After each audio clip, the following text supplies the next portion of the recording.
They bring you the final hour of the show every day. They have since day one. Sterling and the crew right there on Highway 119. We appreciate them so much. If you got outsiders coming in town for the holidays, let's say you got some people coming from Illinois, Minnesota, Montana, Michigan, New York, Big Michigan. 10 people? Yeah, people that aren't used to great Southern fried chicken. And you can't really cook great Southern fried chicken at home because your grandmother forgot to give you the recipe. You want the real good stuff? You go to Champy's Chicken on Highway 119 in Alabaster. Sterling brines it overnight. He cooks it to order so it comes out piping hot. All the great sides, plus the great appetizer, the Mississippi Delta recipe tamales, the best style of tamales. You get all that at Champy's Chicken, Highway 119 in Alabaster. Some thoughts on the weekend. Let's get away from football. We'll save that for the last. First in the NFL, big win for your Rams over the Bills. It was the best quarterback matchup in the regular season I've ever seen, as far as the way both of them played. You remember that game you guys had against the Kansas Chiefs? City? Yeah, on that Monday night. That was golf against Mahomes. That was a great game too, and that was en route to the Rams getting to the Super Bowl. Kansas City came up short. AFC Championship game. I had a buddy text me yesterday. He's like, he's a Bills guy.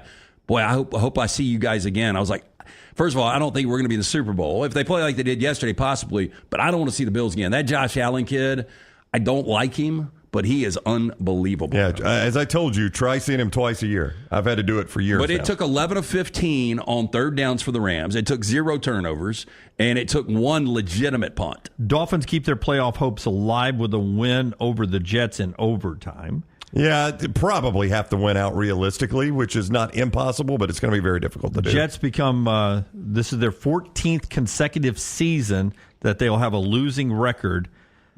Can you guess in any other professional sports in America, the second longest consecutive losing seasons? Current or all time? This franchise used to be really good. All 4 major sports. It's current. Current, yeah. The Maple Leafs or the Canadiens, one of the two? It is not. It is the Buffalo Sabres. The Sabres? It used to be really good. They're now 13 consecutive losing seasons. Yeah, it's amazing with the Jets, and you do wonder, what do they do with Aaron Rodgers now? Like, I don't know what his future is there. Do you keep playing him when you're out of the playoff? Not in New York. It'll be up to wherever he ends up going. My Buccaneers win. Falcons lose. Sorry, Forster. Even though you beat us twice, you're now in second place. He's used to it. It's Penix time, by the way. If it was college football, by the way, you'd be ranked higher than me because you beat me twice, but it's not. It's the NFL. You get the Bengals and the Cowboys tonight, 7:15 on ABC. Final 90 seconds. One more thought on what we saw with the college football playoff rankings. Again, I think you've got to do a better job manipulating the first-round matchups. I can't understand how Clemson is ranked behind a team they just beat in SMU. I think this is the history of college football. We develop something new. When it happens, we realize how bad we really screwed it up, so then we start making changes. This is the first iteration. There'll be changes. This will be better in several years. I would say in the next 6 months, listen to what Greg Sankey says. I think the other conferences, not the SEC and the Big Ten, probably hurt their future exposure to the playoffs by only having 3 SEC teams in this thing. Greg Sankey's about to swing a big stick down the road. Watch it happen. And that's our show today. Show number 845. Thanks for being a part of it. We're back with you tomorrow at 9 a.m. Central Time. Stay tuned on all of our social media platforms. A lot of action, a lot of reaction going on out there for the next 24 hours. Until next time, God bless you. God bless America.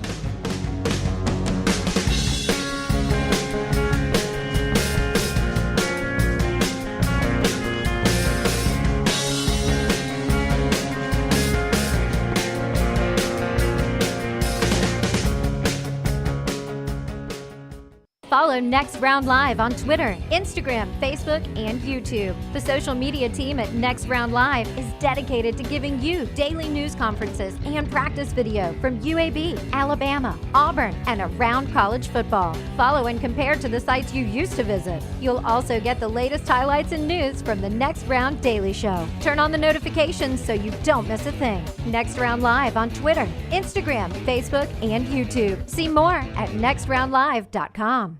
Want more of the show? Download the app or visit nextroundlive.com for the latest podcast, The Mystery Fifth Hour, our Not For All Ages podcast, The Last Call, and the entire Double Down Media podcast family. All at nextroundlive.com and on the Next Round app. Follow Scott Forrester on Twitter at Scott Forrester TV. Jim Dunaway, Lance Taylor, Ryan Brown. Live from the Birmingham Racecourse Casino Studios, the next round, presented by Bud Light, is on now. Live show now on a Tuesday morning as we continue to count down to the start of the college football playoffs. It's a big morning for one of these basketball programs, either BYU, Kansas, North Carolina, or Alabama. We'll find out a little bit later on when the nation's number one recruit, A.J. Dybantsa, makes his commitment. One time BYU lean, now it's open. He was the guy that was the $5 million guy for a second, supposed to be one and done. He will make his commitment on First Take coming up here live in just a moment.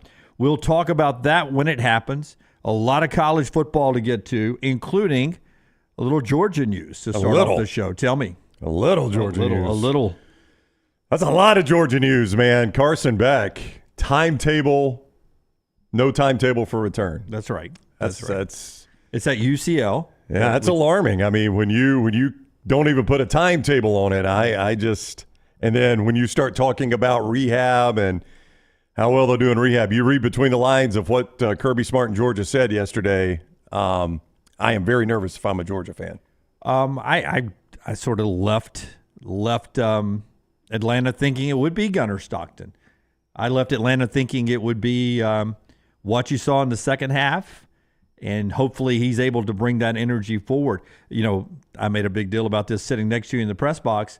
Their starting punter's done. He's season ending. Yeah, now that one was a given. He's out for the year, starting rehab. Yeah, the timetable one, as they continue to go through second opinions, I guess you think, okay, maybe he can be there for the national championship if you're making it that far.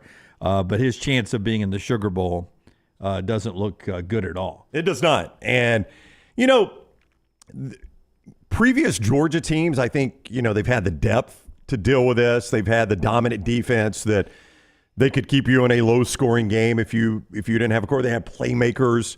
That's not this Georgia team, really. I don't think this Georgia team is built to absorb, especially at this time of year against the competition you're about to play, though maybe their portion of the bracket wasn't quite as bad.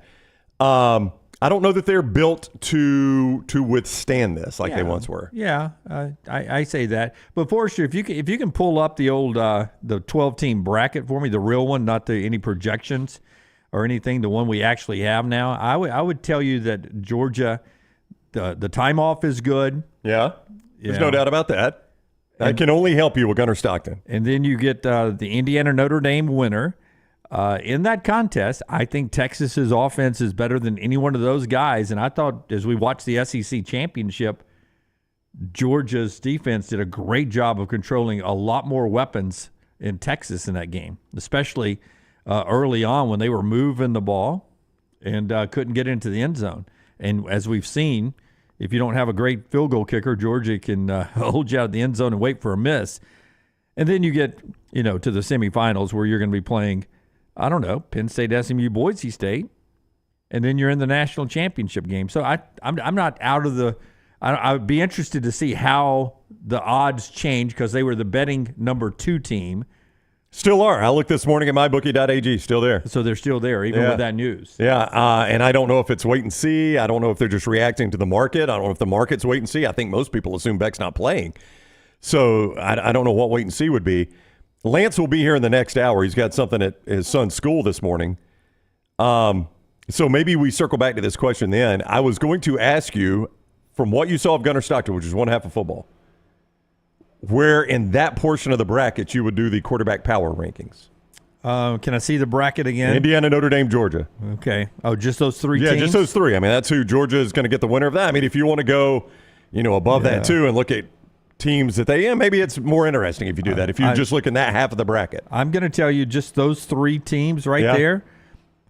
I'm going to say it's not that big a difference between all 3 of them. I think they're all. So you think Gunnar Stockton is just as good as anybody in that quadrant of the bracket? Well, he doesn't have the experience, obviously, but I think the kid made some plays, and I think, okay, he may be 3rd on that list, but is it a big difference between him and Rourke And him and Riley Leonard, I don't think it's that big of a difference. Kid showed that he could run, could get his head scrambled a little bit. And he saw that. Still get to, still make a play. Yeah. What if when you and then you go on out? Yeah, when you include SMU and Penn State and Boise for that matter. Yeah. I mean, we said yesterday the whole 12-team bracket just doesn't have the best quarterbacks. It really doesn't. Yeah. No. I mean, so I think Georgia can win with his parts and let him be, quote unquote, a game manager like they've done in the past. But their parts aren't as good as they used to be. You're exactly right. I mean, Kirby has said that, and I don't think it's just coach speak. I mean, he has said time and time again this year, depth is an issue. That's a big story, watching that injury. But I'm with most people in the mybookie.ag chat room. I just assume Beck is done, and if he comes back and he can do something later on, and you're still alive, then you got that. But I've got a month. I've got 15 practices to get. Is there even a limit on practices anymore for the playoff teams? I wouldn't think so. I think if you're in the playoffs, the only limit would be what your normal regular season limits are, right? Yeah. Why would you change that? So I would say let's just go ahead, work on Gunnar Stockton. What you're going to do? You got a month to get him ready. Can't get him experience, but you can get him reps and see what you have there. You got Jaden Rashada there as well, but they chose for some reason to go one-armed Carson Beck for that final snap and not two-handed Jaden Rashada. Yeah, I was actually talking about that. Mark Schlabach, ESPN, old friend of ours. He and I were kind of chuckling about that, waiting on the elevator to go down to the field at the end of the game. I was like, man, I said, Schlabach, if you're Jaden Rashada, do you hit the portal tomorrow? And he just laughed. I was like, they literally chose a one-armed quarterback in front of him. And now, look, I know we talked about this post-game. He hasn't taken a snap. You're not going to put him in that situation. You fumble that snap. Hey, in hindsight, if Stockton fumbles and they wipe off the targeting, that game's over in all likelihood. That's right. So you bring Rashada in and he fumbles. So probably the play was bringing Beck in, even regardless of the injury. But that showed you, UCL throwing the balls where the pain's going to be. Yeah. Right? Taking the snap. Some pain, not the same type of thing. Interesting to watch that with Georgia. We'll talk more about the playoffs as we move forward. I want to talk about Auburn's quarterback target here in the opening segment, what you think they're doing after we hear from some of our great sponsors. One of those, our friends at Academy Sports. Tell us about the great folks at Academy this holiday season. Yeah, you can get great brands at Academy. The trusted brands like Nike, Stanley, Brooks, Carhartt, Blackstone, Yeti, Titleist, Shimano, and more. Shop online or on the app at Academy Sports and Outdoors with free in-store pickup or enjoy free shipping to your home on purchases more than $25. Brand new location, 4610 U.S. Highway 280. That's in Birmingham, just off Highway 280 in the old Target Shopping Center, or the Target Shopping Center in the old Best Buy. Academy Sports and Outdoors. People are reacting to A.J. Dybantsa on where he's going to go. Really, if I was ranking it, and I think I told this to Little T, it's Kansas, BYU, 1A, 1B, North Carolina, Alabama. No, excuse me. It's Kansas, BYU, 1A, 1B, Alabama, North Carolina. That's my projection. I think he's likely BYU, could be Kansas, and then Alabama, North Carolina. We'll see where he picks this morning. Always you hope the guy comes into the state, but my hopes are not high for this. You think your projection is where?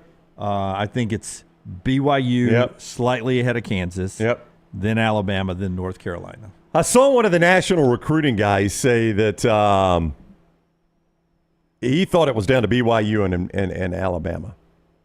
Now, I think he said BYU, but he thought those were the two finalists in his mind, BYU and Alabama. It's just good to be in the conversation, right, when you're talking about a one-and-done player who could be a lottery pick in 2 seasons in the NBA draft. That announcement coming up soon on First Take. If it happens, Little T or EG or Scott and Tyler, let me know, and I will we'll pass that along to everybody if I don't see it happen on one of our 5 screens here. Our friends at Ghost Energy bringing you part of the show today. This segment brought to you by Ghost Energy and Ghost Hydration. Authentic flavors, 0 sugars, no BS. Look for Ghost Energy and Ghost Hydration, all those great flavors at retailers that sell energy and hydration drinks near you. It's our friends with Ghost Energy. And Auburn's quarterback portal, do you believe that Auburn is in the market for QB1? They're looking 100%. Yeah, they don't believe Deuce is going to be the guy that comes in. I don't think there's any way you think. Look, if you had a guy that could start day one this year, you would have seen him this past year. Or let me say that better. If you had a guy that could start day one, 2025, he would have gotten some playing time in front of Peyton Thorne. You would have at least seen if he was ready to go in front of Peyton Thorne. So I think it's safe to say nobody thinks day one starter is on that roster. Is there somebody that could evolve into a good starter on that roster? Perhaps, if they don't hit the portal. Deuce Knight, it's a huge risk to just think he would be a day one starter. So I think you've got to have Deuce Knight plus the plan, right? And the plus the plan is somebody in the portal. So, yeah, I think Auburn is 100% in the portal for day one starter right now. And I know there was a lot of reaction to Jackson Arnold yesterday. Right. Jackson picks Mississippi State. That's right. Jeff Lebby is the connection there. If you don't know, Lebby's the head coach at Mississippi State, obviously, but he was the offensive coordinator at Oklahoma.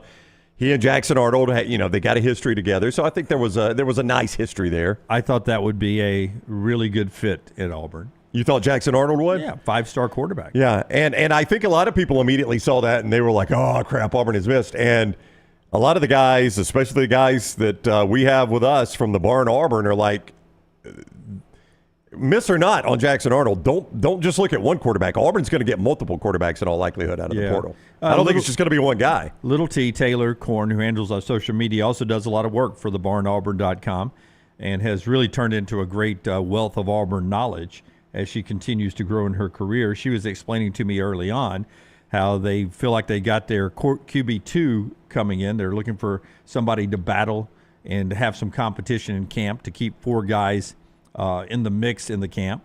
And so they got an experienced backup coming in already. So I threw out the name Miller Moss because it's this tour week for Miller Moss, the one-time USC quarterback. He's at Missouri today. Then he's off to Louisville, who I think the folks that cover this type of stuff believe Miller Moss in Louisville would be a great fit with Jeff Brom there. And then who knows where he goes after that. Auburn at one point was mentioned as, some interest between him and Auburn and him. What would you think of a Miller Moss situation? When it comes to yards per game, now, who were your Heisman finalists yesterday? Do you have those in front of you? If you could just show those off for me, please. We could discuss it later on. But no. I just want the name. Just quarterbacks? Yeah. Dylan Gabriel and Cam Ward. So who would you think led the Big Ten in passing in terms of yards per game last year based on what you just told me, or this season? Yards passing? Yeah. I would say it was Dylan Gabriel. It was Miller Moss, which is weird because he also got benched. Yeah, even not starting at the end. Okay. Yeah, even not starting at the end. Now, that's the yards per game. That's obviously not total yards. He did get benched. And his last game, he did not play the last 3 games. His last game was a rough one. 2 touchdowns, 3 picks against Washington when they got beat 26-21 by the Huskies. Turnovers were a problem for him. If you go back to that LSU game, he looked spectacular. In that 27-20 win, 27-36, 378, a touchdown and no picks, he was one of the talks of the nation coming out of that LSU-USC game. Yes. On week 1, on that Monday night, that Labor Day night. And he was just never able to keep that form. He struggled a little bit against Michigan, got it back a little bit against Wisconsin, but then after that, it was just kind of a constant struggle for Miller Moss. I don't know. I mean, this is an experienced guy. Gosh, how many starts does Miller Moss have? I mean, 2 years now. 2 years. He's played spot duty for some of the years. I mean, he's probably got 10 or 15 starts, I would guess. That may be a touch high. It may not be as many as 15, maybe 10. Came in for Caleb in the bowl game. That's right. And then all of this season. Yeah, so I don't even guess it's 10, really. So, I mean, it's a guy, though, that has been around a long time. I don't know how excited you get with Miller Moss if you're an Auburn fan. I mean, what's your level of excitement if one is of the guys who are out there right now? We'll just know with Miller Moss. If one is, it's the same exact thing I had last year. 1 is Peyton Thorne, 10 is Cam Newton. Where is Miller Moss for you? If you're an Auburn fan, give me the 1 is Peyton Thorne, 10 is Cam Newton. Your level of excitement would be 6. I mean, I think you put it a little high with Cam Newton. Well, but that's the most excited you could be. That's why I put it high. I mean, I went from least excited. Like if I told Auburn fans right now, hey, NCAA has given Peyton Thorne an extra year. He's coming back. Auburn fans will be like, oh, my gosh, no. Yeah. So that was the one. Yeah. I mean, I could go lower. I could go TJ Finley if you want me to. But Caden Salter, interesting as well, says 7-1 Troy. Caden Salter at a Liberty. I'll pull up his numbers for you real quick. I don't know that it went as well as everybody thought it would, though, for him at Liberty. Yeah. I mean, Salter, 5th in the league in passing in Conference USA. 15 touchdowns, 6 picks. Yeah. Only threw for 1,800 yards. Yeah, don't get bogged down in the numbers, though. Different leagues, different coaches, and everything. Yeah, but that's 1,800 yards. Yeah. I mean, bogged down in the numbers, 1,800 yards at any level is not good in today's college football. All right, little portal talk with Auburn there. Miller Moss is out touring. Some developing news, and I always love these. I joked about this back on Friday from our show in Atlanta on 3 Sports. South Carolina edge rusher Dylan Stewart has agreed to a new deal to stay with the South Carolina Gamecocks for the 2025 season. Well, that's a good deal then. The true freshman is expected to receive between $1 million and $1.5 million to stay with the South Carolina Gamecocks. Worth every dime of it. You've seen that guy play. Yeah, but more Brownie, I'm talking about. We're sitting here. This is what we joked about on Friday. This is the waiver wire now in college football.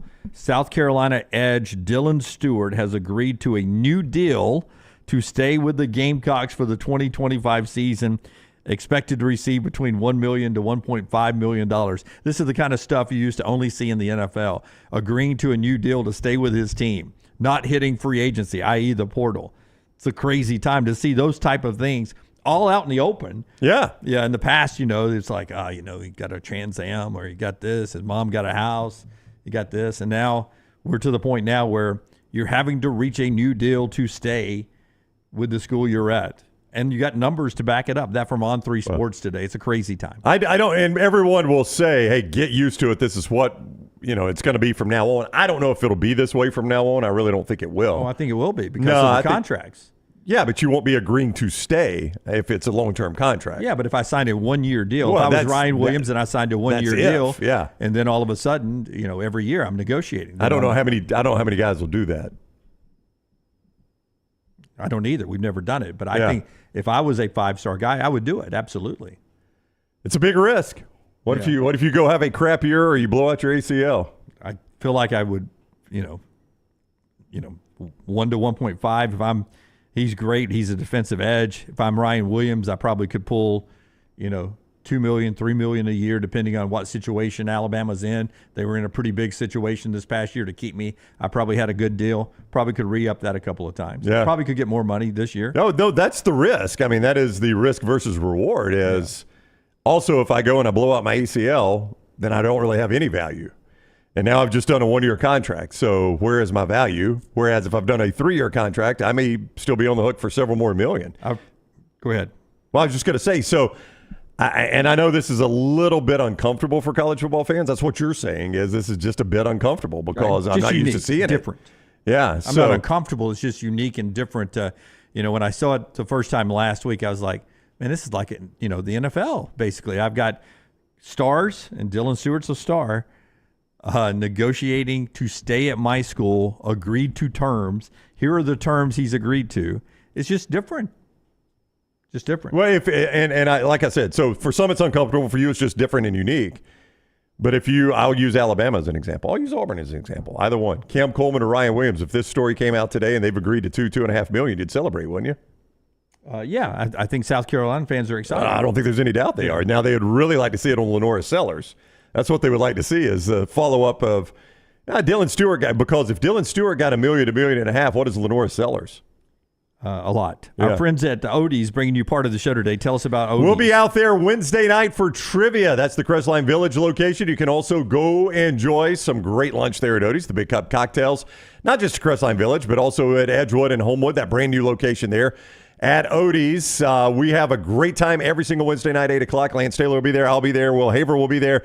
You can win great, great, great prizes and a lot of pride at Odie's world-famous trivia every single Wednesday night, 8 o'clock, Crestline Village. Yeah, just how good it was. South Carolina, Cal Kennard, his running mate on the other edge, picked up the Nagurski yesterday, best defensive player in college football. So you're keeping one edge in Dylan Stewart, and Kyle Kernard, the other edge, is the best defensive player in college football. A couple of sound bites here to get you ready for the upcoming college football playoffs, which, by the way, the forecast for those games, a nice 61 at kickoff in Austin, Texas. Other than that, everything below freezing in South Bend, where the high temperature on Friday, 33 degrees. They'll kick off somewhere around 30 or 29 degrees. State College, the high temperature is 31 degrees. And in Columbus, night game, 33 is the high. Kickoff temperature will be around 30 or 29 degrees. But in Austin, it'll be a nice 61 for the two southern schools, Clemson and Texas, playing each other. Path to winning a championship, cut number 4, if you will, Tyler. Boise State head coach Spencer Danielson. I don't know. Let's look. The old Gary Danielson. Yes. Spencer Danielson talking about his team, Boise being one of the 12, and the path of doing something special there for the group of 5 team. Here's Spencer. That's the beautiful part about the college football playoff is all 12 of these teams are feeling the exact same way. All 12 of us have the same opportunity to go win a national championship, and that is the first time in history. And for our guys, this building, this place built on, and I cannot agree more with Ben Dooley, built on the decades of hard work, grind, blue collar that has gotten us to this point. And me as the head coach, our staff, these players, we walk by those pictures every single day. We walk by those trophies every single day you walk in here. And being able to work our tail off to earn the right to add to that legacy, to push even past where it is something we're very excited about. We'll get the bracket up there again for us, Forrester. Their chance of winning one game in this thing. I mean, I would say it's quite low. I'll give you their odds of winning the whole thing, and you can tell me what you think they are of winning one game. Obviously, we don't have a betting odds out yet because it's SMU. Penn State will get Boise State the winner there. I haven't been as high on Boise State. Close loss at Oregon. Then they really haven't played a whole bunch of people. I don't picture any of those type teams having a chance of winning this whole thing. Well, or even really winning a game. So there are 12 teams in this, right? And Boise's got one of the byes. I mean, they don't even have to play in the first round. Yet of the 12 teams, they are dead last in the betting odds. Dead last. Like, not even Clemson, who just snuck in, not even Arizona State, who had to win to get in on the final day. Nobody has worse odds than Boise State. Yeah. So I think that would answer your question. How likely is it that they win one game? Not very. Ashton Genty, a first-round pick, LT says, on that team. He's a Heisman finalist. 2,497 yards this year. A lot of that against competition that doesn't measure up, but Oregon, he had a good game there as well. I don't know when the group of 5 will win a game in this. I mean, I think they would be – see, Boise wouldn't have gotten a home game. You know, I was just going to say if Boise didn't get the seed, they wouldn't have gotten a home game. So, I mean, they would be better off if somebody had to go to Boise, like if Clemson had limped in and for whatever reason – well, see, they wouldn't have gotten the 5-12. See, Boise, their best case scenario would be getting an 8-seed home game, and then you got a 9-seed, which is going to be the third best Big Ten or SEC team coming to your place. And how do you feel about that? Like, I mean, that would be Ohio State. If Ohio State were going to Boise, you wouldn't think Boise had a shot, even in Boise, would you? Yeah. No, I don't think a Group 5 will ever have a home game. Or Tennessee. If Tennessee were going up there, you wouldn't think Boise had any shot. So, I mean, that's the irony for them is they've at least got a path in now, but the way their path worked this year made it more difficult for them to win a game. Yeah. We got some great, that one great in-state matchup, cut 6, if you will, Tyler. Marcus Freeman's the head coach at Notre Dame. He gets asked about in-state's Kirk Cignetti, the Big Ten Coach of the Year. And here is Marcus Freeman on Kirk Cignetti. The coach has done a wonderful job to take this program to win 11 games in the Big Ten and in a Big Ten season, and to have this team ready to make a run in the playoffs. I mean, it's a credit to the coach. I didn't know much about him. I took a minute and Googled him and looked at some of the the things he's done in the past at his other places. I mean, he's won everywhere he's been. So he's done a great job, and we expect a great opponent. So Marcus Freeman did what Kirk Cignetti said do at his introductory news conference. Google me. You think that was intentional? Like he didn't even crack a smile when he said it, though. I do think it was. It was almost like he dropped a joke in passing and didn't crack the smile to let you know he was joking. Yeah, he didn't. He didn't. He didn't do the comedian pause. No. There. Yeah. Pause for laughter. Yeah. Well, I mean, if you Google him, that's what you find is the guy's done nothing but win. And of all the coaches in this thing, I'm going to speak very slowly here to do my math in my head. I mean, is there one that is more experienced in a playoff than Kirk Cignetti? I don't know what that means, but he is. Because of what he's done at other levels? Yeah, what he did back at JMU. I mean, he's at least gone through this before. None of these other coaches have. Yeah, I don't know if that'll... I don't think it's going to help. Yeah. But all right, that's our opening segment. A lot to get to on the show, including a little basketball. Interesting stat about this week's AP poll that everyone's talking about. And is there a chance Chris Youngblood comes back this Saturday for Alabama? At some point, he's coming back. And most people tell me he's the biggest difference maker of all the new faces in Tuscaloosa. So Alabama, who's off to a really good start, hasn't added their best offseason addition yet. Youngblood could make his Alabama debut this weekend, 7:30 home game with Creighton in town. So top 12 matchup happening this weekend over in Tuscaloosa, and Youngblood could be back. We'll talk more basketball coming up a little later on the show and more football as well. Don't forget basketball tonight. Tennessee and Miami at 5:30 on ESPN. That's number one Tennessee out of the SEC. Michigan and Arkansas, 8 o'clock on ESPN. The Jimmy V Classic, the 30th Jimmy V Classic. Show being brought to you by our friends at Michelson Laser Vision. yeah, you can do what Lance did and go get new vision for 2025. MichelsonLaserVision.com is the website to start. 969-8100. Dr. Mark and Jennifer Michelson are pioneers in the LASIK surgery field. Lance basically went from legally blind to fighter pilot vision at Michelson Laser Vision. You can do the same.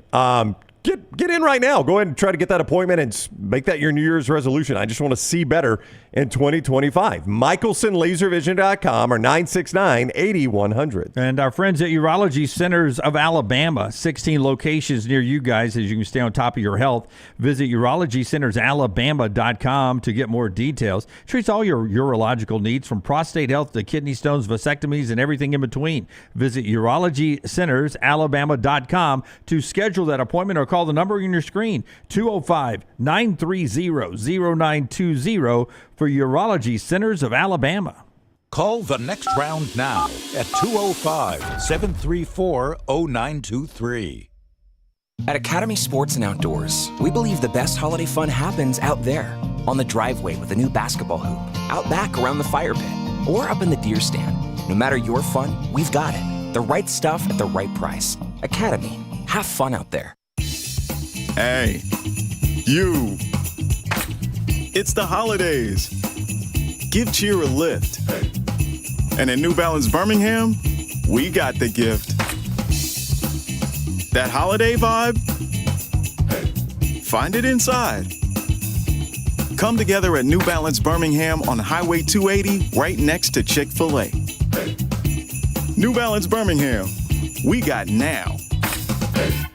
The beauty of the holiday is at the center of your table with the New York Butcher Shop. Their selection of USDA certified Angus prime rib roast, beef tenderloins, and fillets, as well as premium pork and lamb cuts, are the finest selections available in the market and are hand-cut just the way you want. With side dishes handmade by their professional chefs, your holiday meal is complete. Visit one of their 2 locations today, in Cahaba Heights or off Highway 119 in Greystone. Place your order today. The New York Butcher Shop. Rare quality, well-done service. Things fall apart. There's even a book about it, but that doesn't mean you have to break the bank to fix them. Ryan Brown here for the next round. Our friends at Mortgage Right have a new renovation option that will make repairs and other home improvements easy. If you've recently purchased a home and find yourself short on cash, or you're looking to buy a fixer-upper, Mortgage Right's renovation loan program can help you spruce up your space. Repairs can be made to your roof, plumbing, flooring, and more with the help of top-notch mortgage professionals. So get your fix by visiting mortgageright.com/TNR. And MLS 2239, Equal Housing Lender.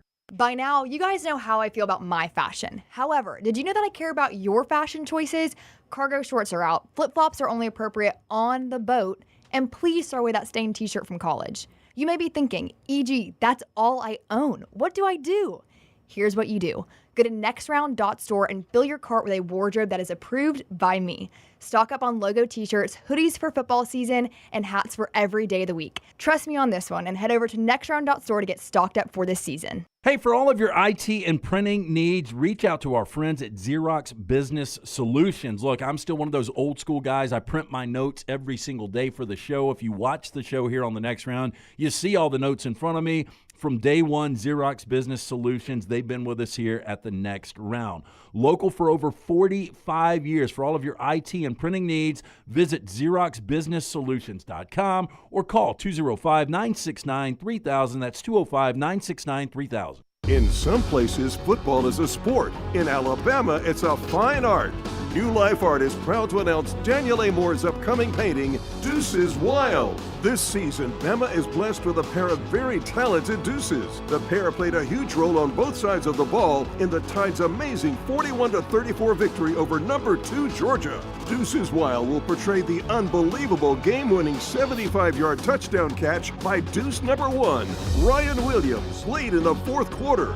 The Dogs' last chance drive was stopped by deuce number 2, Xavier Brown, as he made the game-saving interception in the end zone, which will be celebrated by a small artist's remark in the bottom margin of each print. Go to DanielMooreArt.com to see the artist's preliminary sketch and take advantage of special pre-publication pricing for Deuces Wild. Also available, the legend, Daniel Moore's final tribute to Coach Nick Saban. Order now at DanielMooreArt.com. Hey, this is Matt Roth, the franchisee of Walk On Sports Bistro in Birmingham. With the kickoff of football season, come visit us at one of our 3 locations, Stadium Trace, Greystone, or Trussville. Come enjoy our scratch kitchen menu while watching one of our 80 TVs. Whether you're looking for a pre- or post-game celebration, game day, or date night, we've got you covered. It's all about the win at Walk On Sports Bistro. Walk On, where everybody needs a little playing time. At Academy Sports and Outdoors, we believe the best holiday fun happens out there, on the driveway with a new basketball hoop, out back around the fire pit, or up in the deer stand. No matter your fun, we've got it. The right stuff at the right price. Academy, have fun out there. The World Wide Web is a large place. Find all your favorite people and content in the same spot. NextRoundLive.com is full of wonderful tidbits about the show you know and love. Find our gear, listen to your favorite personalities, follow our socials, and enjoy your trip to NextRoundLive.com.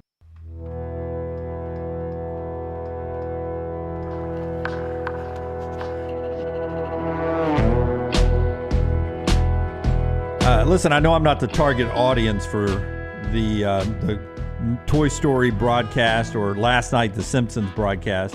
I flipped over to Disney for a little bit to watch it. I had it on I had it on the top TV. I did not have sound on it. Yeah. It was, if you guys have ever watched The Walking Dead, it seemed like those kind of the walkers, like the movement on it, and it was 2.5 minutes behind. Oh, yes. Wow. Real time? Yeah. But it would nail when it go to the replay, like the last Jamar Chase touchdown, I think it had, who is the little girl trumpet player? No, not Lisa? Not trumpet player. The girl that second. Maggie? Maggie made the catch out in the pass. She was Jamar Chase for that play, and then did a spin move, faked Homer out, and went for the touchdown. That was a... How did you not know that correlation? What did you just do with Maggie? It was a nice replay action of that. But Maggie walked in from where she was out last night on a church event. She comes walking in and she goes, "Can I just ask you what you're watching?" Because I was down in the living room with the dogs. And I said, "This is the Monday Night Football game." And she's like, I said, I had to pull it up in the other screen. I said, "This game is also being projected as The Simpsons." Whether it was animated or not, Jamar Chase, unbelievable last night. 14 catches, 177, 2 touchdowns. But it was the punt miscue and then the Jamar touchdown, the difference. Bengals win it 27-20. If it was just offense, this Cincinnati Bengals team is legit. Hard to believe that team's not going to make the playoffs. God, their defense is so bad. The defense is awful. And I mean, Joe Burrow is so freaking good. And right now they're sitting at 5-8. I really think they'd be like 1-12 without Joe Burrow. I think he is that good. Or Jamar Chase. Yeah, Jamar Chase is obviously that important for the offense. But I mean, those two together are just so dynamic. And You just wonder if he's going to piss his career away. I understand that he's played multiple AFC championship games. I understand that, by the way, happy birthday today, 28 years old. That will be coming up on 4 downs. He's still relatively young, and he's already played in a Super Bowl. But, man, I mean, I just don't know how you fix this defense quickly. I don't know that you can. Like that first drive, Dallas just goes right down the field. They've got 4th and 1 from, what was it, the 5 or 6? Cooper Rush is making that pass. That's such an easy touchdown pass. There's no coverage Rico there. Dowdle is running all over them. I mean, that defense is absolutely awful. Kansas City, a lot of people are starting to wonder if they can ever lose a game again. They find ways to win this past weekend. They've won 15 straight one-score games now, 15 straight. And Rex Ryan, I saw him debating right before the selection show came on. He believes that catches up to him in the playoffs. It doesn't catch up to him in the regular season. Obviously, they just won their 9th straight AFC West title. But he says they just don't have a dominant presence this year. That 15 straight one-score wins gets you beat in the playoffs. Yeah, and I would agree with that. But you go back to last year, there was a point where they lost 4 of 6 games in the regular season. I mean, they're at least winning games this year. They were able to turn it on in the postseason. It's just amazing when you look at the other team that has the identical record at 12-1 in the NFC is Detroit. Detroit's point differential plus 183. Kansas City at 12-1 plus 56. I mean, that is almost impossible to do, where you're 11 games over 500, but in those 11 wins, you're only plus 56 Well, points. it feels like every game is like the Sunday night game, where it's in doubt, and then they find a way to win it right at the end. I mean, that feels like every Kansas City game to me, doesn't it, you? Yeah, and 15 straight one-score wins, yeah. And you guys would agree. I mean, we've never seen a three-peat in a Super Bowl. And they've got the opportunity this year. It would just be so weird because I don't know where you list Kansas City. I mean, I've got them in my top 5. You have to by record and by Pat Mahomes. But there are 3 or 4 teams that are better than Kansas City. If they were to win it this year and win 3 consecutive. Well, there's a difference in where I rank them in a power ranking and where I rank them in teams I feel like could win the Super Bowl. Yeah. You know what I'm saying? Makes sense, yeah. Yeah. I mean, because they're going to be pretty high in teams I feel like they can win the Super Bowl because I keep seeing it. Yeah, a little bit of a Patriot feel because you have a great quarterback. And then you have some parts around him, some that'll be in the Hall of Fame like Travis Kelce, but not great parts, just some parts around him that are really good. And that's the way those Patriot teams are. You have great defenders. Some of them are great defenders, like you had with Bruschi and some of those guys with the Patriots. They're a lot alike this year's version of the Chiefs and some of those Patriot champions. And the crazy thing is, if Mahomes was to win another one this year, I mean, we always talk about, is he ever going to catch Tom Brady? I mean, you got to really start to factor that in if he wins another one this year. Yeah. I don't think he will. I think Buffalo's better. Yeah. I think Baltimore is going to ultimately be better. Philadelphia didn't look like it this week, but they might be better. Detroit's better. Yeah. By the way, we talked a little bit about the Heisman finalists. We'll talk more about that now and who's going to win this thing. Since we've got our Heisman voter here who can't share his Heisman vote, but he also shares his locks with you at Hemphill. Hemphill brings you Lance's lock every day. Had another winner last night with the Bengals. We're 0-2 in college hoops. We've been smoking college hoops. So 1-2 last night. Of the 7 days, we had 5 winning nights, 2 losing nights, but an incredible week overall. Jump on board and win with us at lanceslock.com. More winners today, always brought to you by our friends at Hemphill Services. Trusted name, Birmingham has trusted since 1954 for all of your plumbing, heating, and cooling issues. Any of those things arise in your home or business, they're ready to serve you. Call Adam, Chad, Andrew, the guys there, 205-229-2090. Hard to stop a train or hemphillservices.com. Travis Hunter is trying to become the first two-way player since Charles Woodson in 1997 to win the Heisman. He's a finalist. Though that's not really fair. Woodson was a part-time offensive player. Travis Hunter, I think, is number 2 in receiving, number 7 in interception, something like that. Ashton Jeanty is a finalist, 2,497 yards. Dylan Gabriel and Cam Ward. That's actually the way I think it'll finish. Hunter, Jeanty, Gabriel, and Ward. Don't give up your vote because the Heisman folks get upset like that. I'll just say but this. I have the feeling had 3. You put 3 names down if they still do it the way they used to do it, and I would imagine you had 3 of those 4 names down on your list. Yeah, I will just tell you, I did not have Cam Ward, but I had the other 3 in some sort of an order. And I think people might be surprised. I was a little disappointed that Cam Scatabo wasn't the Cam that was listed because he is such a sexy late surge, Well, and he feels like a throwback player. He fits in with Genty and Hunter this year. I told Brown, Scatterby was almost my number 3 on the ballot. I wanted to do it. I just think too many people were late getting to Arizona State. You watch Cam Ward all year. Yeah. You're just late getting to Arizona State. And they were late arrival. And Scatterby's not a guy that people really talked about. He had a good, solid year last year, a Sacramento State transfer. So played his first 2 years, 2-year college, transfers over, has a pretty good year last year, but nobody talked about it because Arizona State was so bad, and then just had such a breakout year. And they were one of those teams that they really didn't get on anybody's radar till like 3 weeks ago. Here's what I'll say.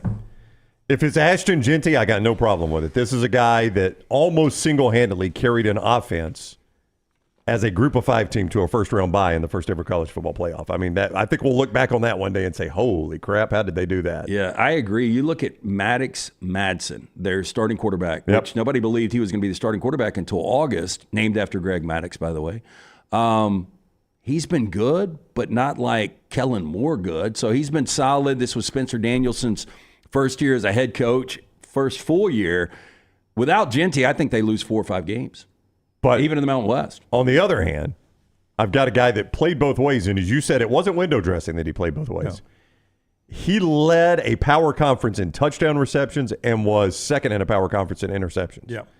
Played more snaps than anybody in the country. I mean, that is every legit week. Yeah, that's a legit two-way player. That is not Champ Bailey, who did it some at Georgia. It is not Charles Woodson, who did it a little bit at Michigan to win a Heisman. It is a legit two-way player. It's a guy we've never – in our lifetime, I don't know that we've seen a guy like this. No, complete lockdown guy. Yep. I'm looking here, 21 receiving plays of 20-plus, led the nation. So as far as explosive plays at the receiver position, led the nation after playing all those snaps. And that's why when you talk to the guys like Joel Klatt and Brock Huard, they think he's going to have more success at the next level because you don't play nearly as many snaps. 100%. And he would have gotten my vote if I had one. I do not.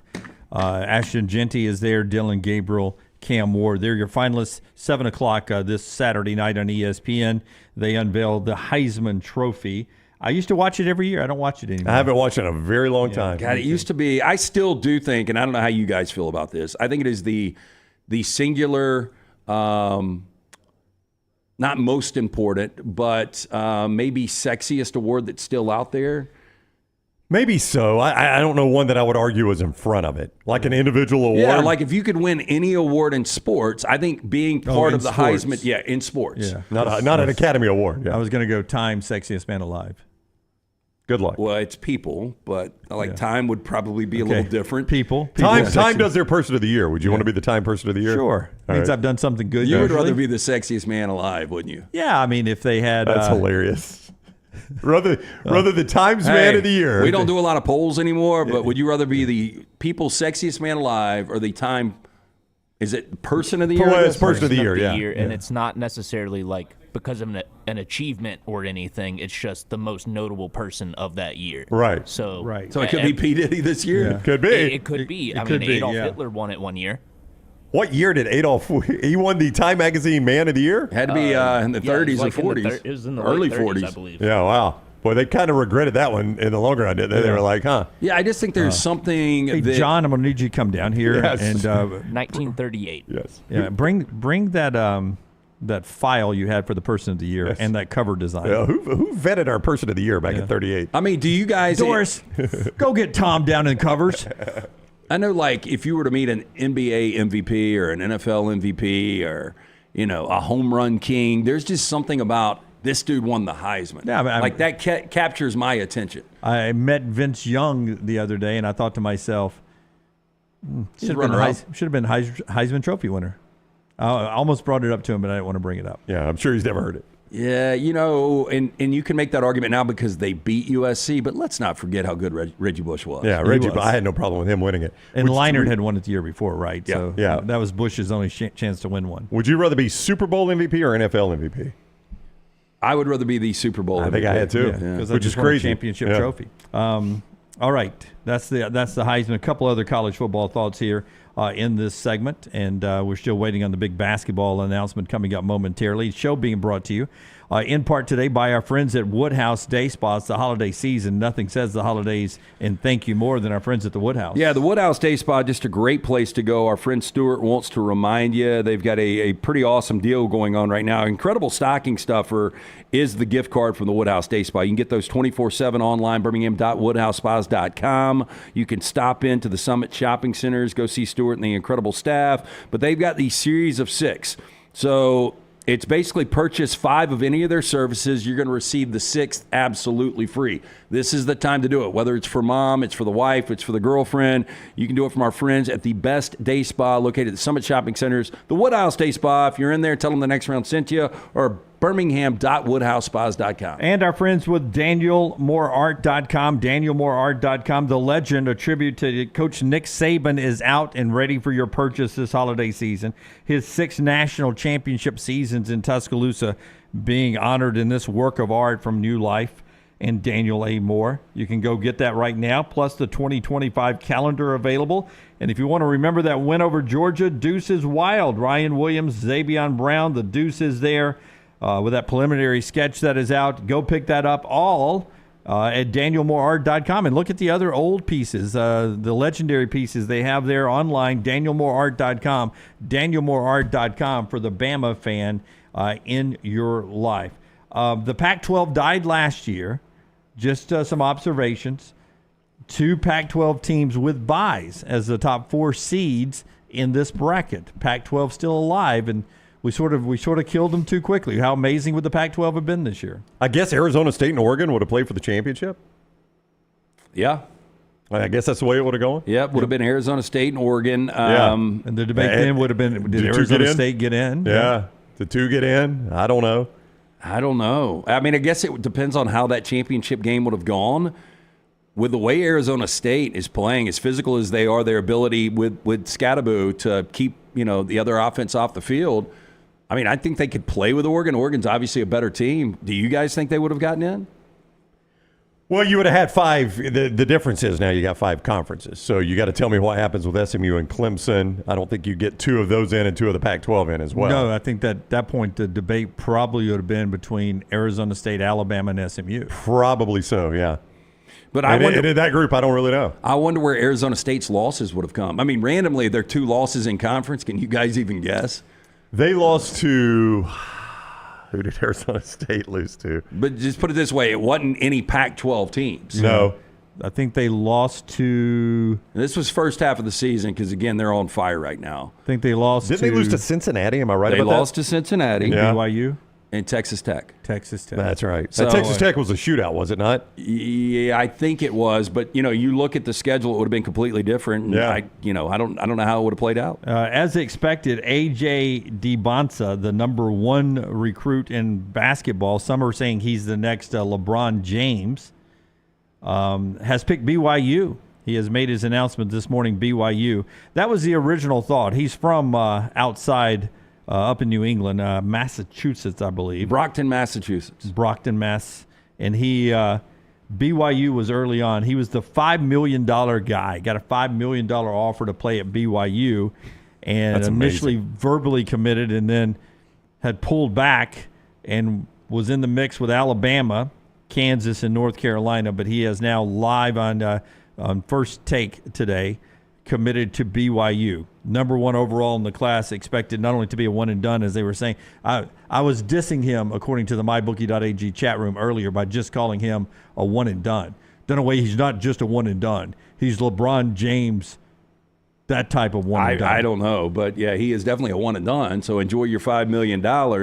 We were talking about him yesterday. Our friends from Coke were up here, and I brought up Jimmer Fredette. Like, what kind of money? Because that guy – really didn't need to go to the league, kind of burned out quick once he got to the league, but he could have been, a guy that could have made, I don't even know what in NIL, printing money. What do you think?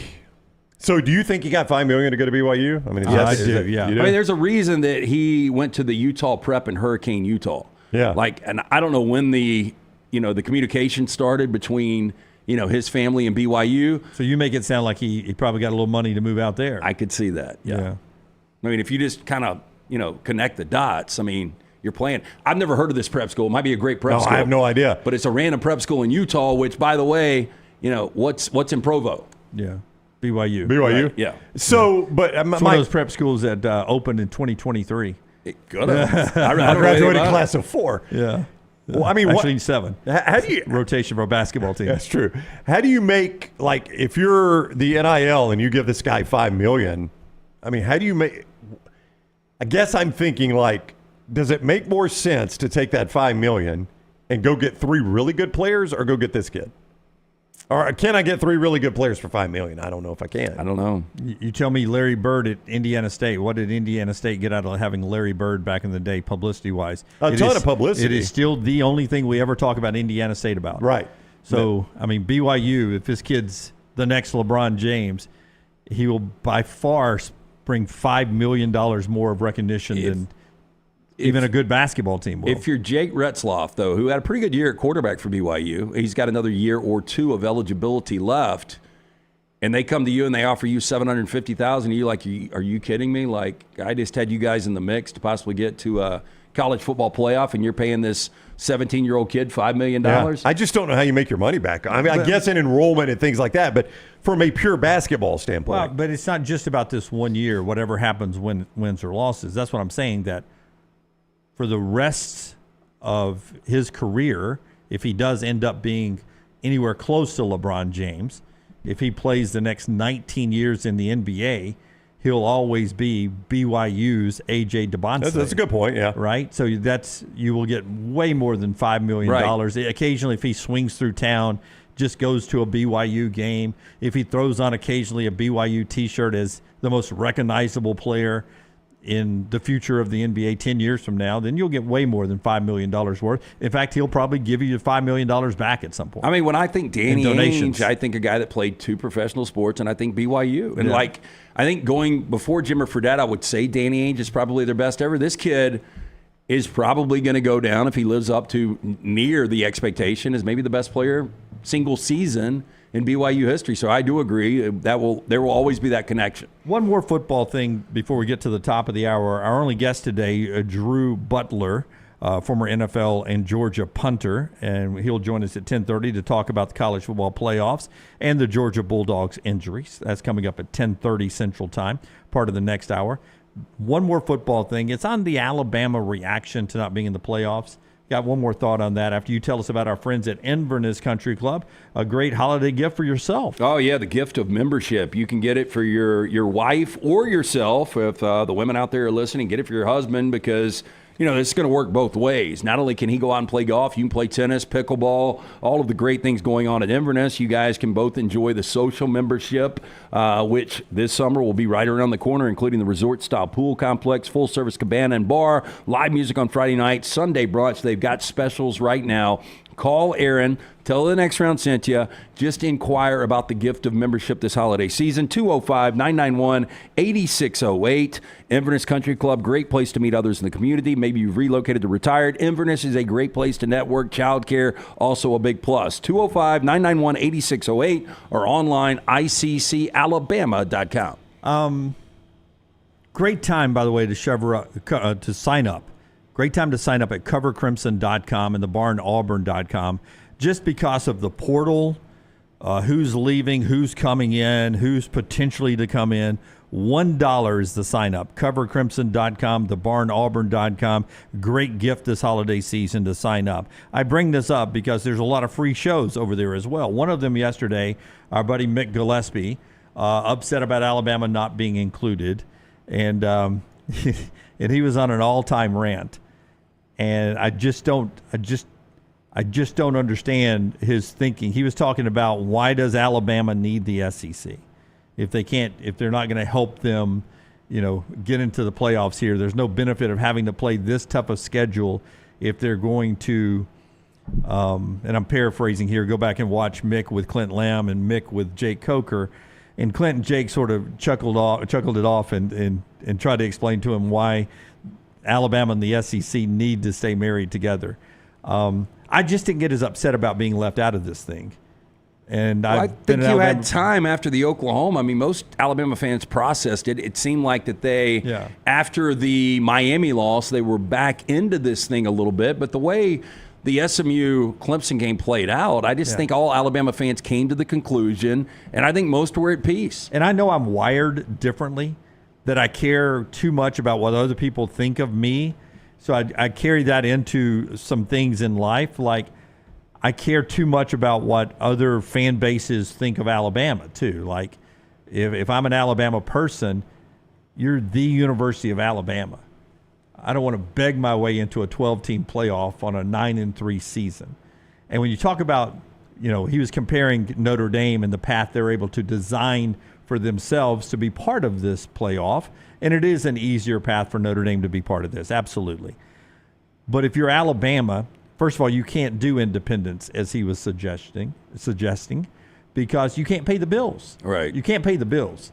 I mean, you're talking about, I don't know, what would that check be in Destin this year, Brown? $100 million? I think it's more than that, isn't it? Yeah, I mean, I'm still shocked, and I know Notre Dame obviously has big pockets. Yeah. But I am still shocked in 2024, about to roll into 25, they're not affiliated with somebody. And then you say, well, you'll get a TV contract deal of your own. Well, you don't know that. Notre Dame's had one since 1990 with NBC, but you don't know that. And if you did, you don't know if it's going to pay you to where it works out $100 million. I personally don't think Alabama has the deep pocket boosters. I think they're struggling to stay top tier right now in the NIL world. Right? Yeah, I don't know why you would even want this. Like, if you came to me, if I was one of those top-tier boosters, and you're like, okay, there are three things, NIL, new arena, and we're going to disassociate ourselves from the SEC and go independent. We need money here. No, thank you. C's not even an option. Yeah, we'll go NIL and new arena. Yeah. I think the SEC's done a lot. Nobody is bigger than the SEC. Yeah, and that's exactly right. Two other things I had on that, just, I wasn't on with Mick, so I couldn't tell this to his face. So I know he'll watch this. Mick's our friend, and obviously at covercrimson.com. We'll get to see him at Florida-Bama this weekend. We'll get to see him at the Florida-Bama this weekend. You two do a debate style? Oh, I'll be glad to do it. Good. You and I can tap out and have some bushwhackers. Have a bushwhacker while they debate. Another thing is, when it comes to SEC football, it's Alabama. Alabama is SEC football. As much as the other fan bases want to admit it, Alabama's won so many SEC championships. And when it comes to recruiting, you talk about playing a cupcake schedule. There's a reason why kids from California and New Jersey choose to come play in the SEC. They want to play against the best players in the best conference, against future NFLers in those environments. If you go independent, you lose all of that. So I know a little bit of it was tongue-in-cheek and reaction to the anger of SMU getting in over Alabama and Notre Dame having a path there, but it just doesn't ever add up. For all those who say, I hate the SEC, blah, blah, blah, blah, blah. And I've heard that back in our radio days. Well, I'll tell you when we would get that phone call sometimes. When you didn't hate the SEC was in 2011 when Alabama got back in to play LSU again. Yeah. When you didn't hate the SEC was in 2017 when two teams got in, and Alabama eventually, who didn't even win their division, got in and ended up meeting Georgia. You think and Greg won the Sankey national helped out? championship. When you didn't hate the SEC was last year when an undefeated Power 5 team, conference champion, got left out for a one-loss conference champion Alabama. You think that had to do something with the SEC and Greg Sankey? If Alabama Lance were in the ACC or Big 12 in any of those situations, they would not have got a second shot. Or an independent. Yep. And by the way, it really wasn't the difficult week-to-week SEC schedule that got Alabama, in my opinion. Yeah. They just weren't prepared for the Oklahoma game, and really Vanderbilt caught them off guard. So, it's not like they lost to Texas and Georgia. Yeah. But if you want to see that rant, it is still up there from Mick with Clint and Mick with Jake. He, so nice he did it twice yesterday at covercrimson.com, covercrimson.com. Sign up for $1 right there. Great insight on the portal news. I'm only writing down 4 stars or 5 stars that do the portal. So Osborne, the defensive lineman, McVay, the offensive lineman, Law, the wide receiver, and way back in the middle of the season, Otis, the defensive lineman. That's the only portal guys of significance so far for Alabama. For Auburn, 4-star cornerback Kite, 4-star wide receiver Caleb Burton. Those are the only ones I have that of importance so far for Auburn. I just do 4 and 5 stars. If you're a 3-star, that's all you got? If you're a 3-star leaving those programs, I just assume you didn't get the playing time you wanted. You're leaving. Are you guys fascinated to see what Auburn does in the portal as far as a quarterback? Yep. Like Malik, 2 quarterbacks probably. Malik Murphy just left Duke. Yeah, man, what a shot to Manny Diaz. Yeah, he's going in the portal after a 9-3 season. Had a all-time Duke record 26 touchdowns this year. Darian Mensah, the freshman that was so good for Tulane and John Summerall, is visiting Duke. So it looks like Mensah's going to take that. Malik Murphy's going to go somewhere else. I thought Malik Murphy was really raw when we saw him back up Quinn Ewers last year at Texas. But I thought he's a pretty good quarterback this year. Former 5-star or 4-star? He's a 4 or 5. He's a highly thought-out recruit for Texas. Yeah, I'm not really sure. But is that a guy, if you're Hugh Freeze, do you look at? Yeah. I have him written down here. We talked Miller Moss earlier, who's Missouri Today visiting Louisville later this week. You know Miller Moss better than most. If you had a choice between Miller Moss or Malik Murphy for Auburn, who would you choose? Malik Murphy. Malik Murphy. Just his ability to move around a little bit. He was a former ESPN 300 from Southern California. He had offers from Alabama, Ohio State, and USC. Those are pretty good programs. Yeah, and chose Texas. Yeah, I would tell you that thebarnauburn.com has the conversations. They had been saying up until yesterday that Auburn's quarterback, that their number one target, had not hit the portal yet. Maybe Murphy was that guy. Maybe that was the guy that hit the portal. Stay tuned over at thebarnauburn.com for their next QB1 and everything that's happening in Tuscaloosa at covercrimson.com. Back to college football. Rodney Scott gets you back to that holiday spatchcock turkey and a lot more. Yeah, Rodney Scott's great place to go for lunch or dinner. There's 2 locations right here in the Birmingham area, the Trussville location, also the downtown Homewood location. You can place your pre-order for the Christmas holidays. You can go to RodneyScottsBBQ.com. From the great spatchcock turkeys to the homemade southern sides and desserts, Rodney Scott's barbecue pitch-cooked spatchcock turkeys available right now. Pre-order RodneyScottsBBQ.com. They serve James Beard award-winning barbecue. Support local this holiday season. Rodney Scott's Barbecue, locally owned and operated. Follow The Next Round on Twitter, Instagram, and Facebook at Next Round Live. This hour of The Next Round is presented by the Birmingham Racecourse Casino, now featuring 7 days of giveaways with your chance to win a share of up to $125,000. The more you visit the Birmingham Racecourse Casino, the more chances you have to win.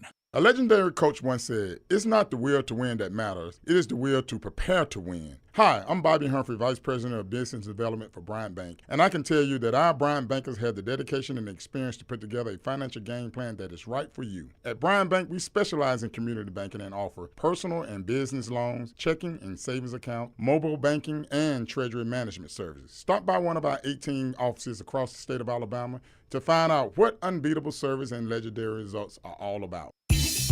Hey, you. It's the holidays. Give cheer a lift.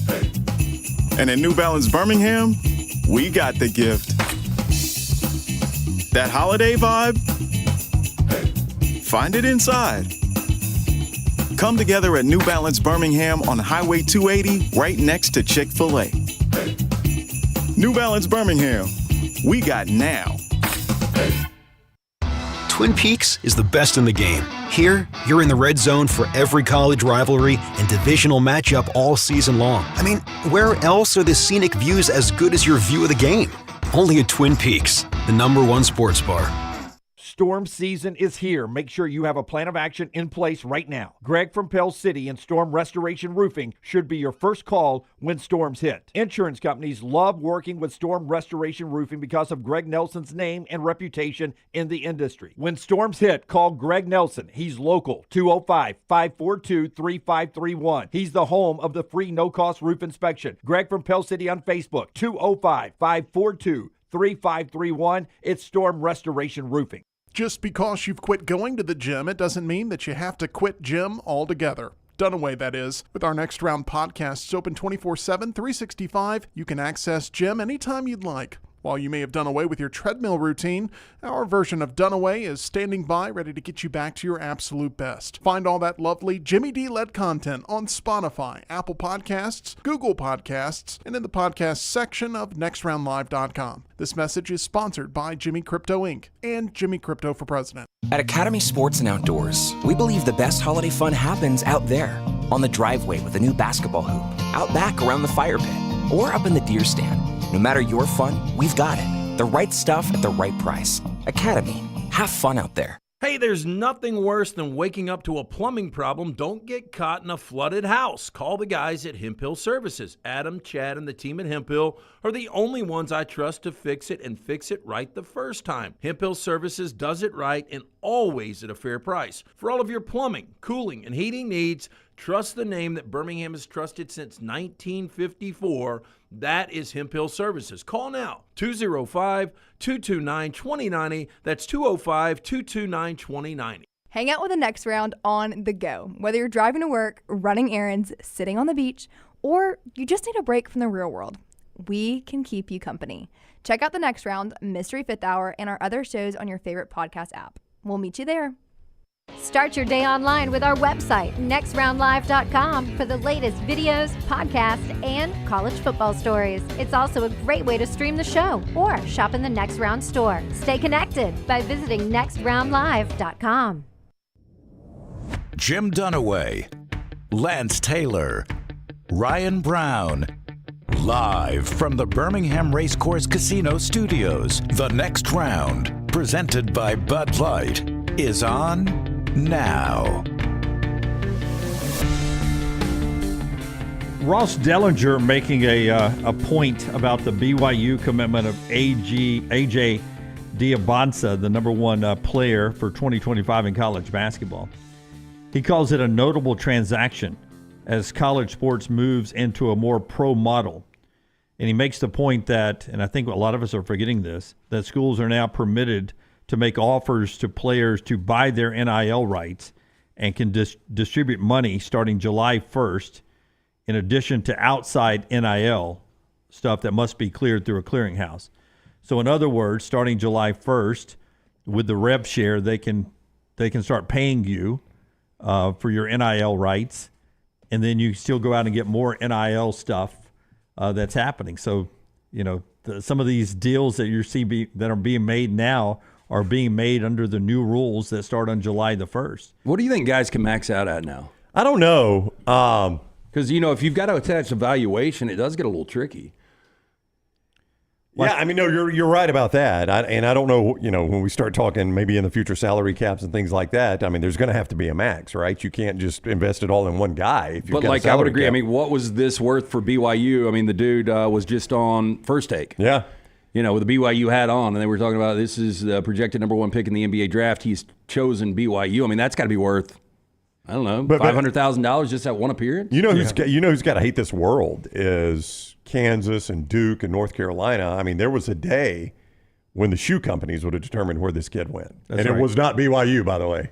BYU would not have been where he ended up. I mean, Lance, he would have been at Kansas or Duke or North Carolina, depending on if he was Adidas, Nike, or Jordan brand. Yeah, and keep in mind, this isn't a California kid either. He's from Massachusetts. Yeah, maybe he would have been at UConn. Maybe Duke, you know, Danny Hurley would have been able to swing him to UConn. Yeah, I wonder how big the shoe companies now, I mean, what kind of pull do they have in the influence? I really don't know how they have much at all. Because you guys have seen the movie Air, right? Oh, yeah. I mean, but that was the way basketball recruiting always worked was wherever I want the kid to go, that's where he's going to go. I don't know how big they are anymore. Yeah, so that's interesting from Ross, the reminder that July 1st is when they start signing real contracts and stuff, and some of these deals that are being done now are part of that's happening. We'll get into a couple of big college football questions that are happening, including Bill Belichick and Alabama. The future of Alabama football after we tell you about a couple of our great sponsors. One of them is our friends at MyBookie, mybookie.ag, getting you ready for these bowl games that start on Saturday. Yeah, I'm going to give you a couple of codes right here for mybookie.ag. But first, college football, Army, a 6.5-point favorite over Navy. This is probably one of the more anticipated Army-Navy games we've had in quite a while. It was until Navy started to fall off a little bit. I'll take Army and give the points easily. Well, that sounds like our man Steve Powers, forward man, where we had a conversation last night, and he's like, Army's probably going to whip them. And I'm like, this is, in my at least lifetime, this is like the best Army-Navy matchup I can remember. Usually you have a one team that's a lot better than the other, and the other one's just trying to play spoiler. Or they both just suck. Well, Navy had won like 18 straight, and remember, it was like a given. It doesn't matter how low that total is. It gets down to 34, still play the under. Can't say that this year. No, they could score some points. College football playoffs, Notre Dame, a 7.5-point favorite at home over Indiana on December 20th for that game. Penn State, an 8.5-point home favorite over SMU on the 21st. Texas, an 11-point home favorite over Clemson and Austin.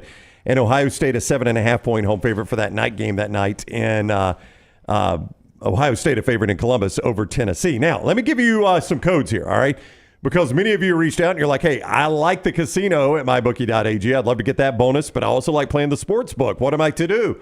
Well, we're going to give you a couple of codes here. If you want the casino bonus, TNR Casino, TNR, the next round, TNR Casino, that's a 300% casino bonus up to $2,000 of your initial deposit.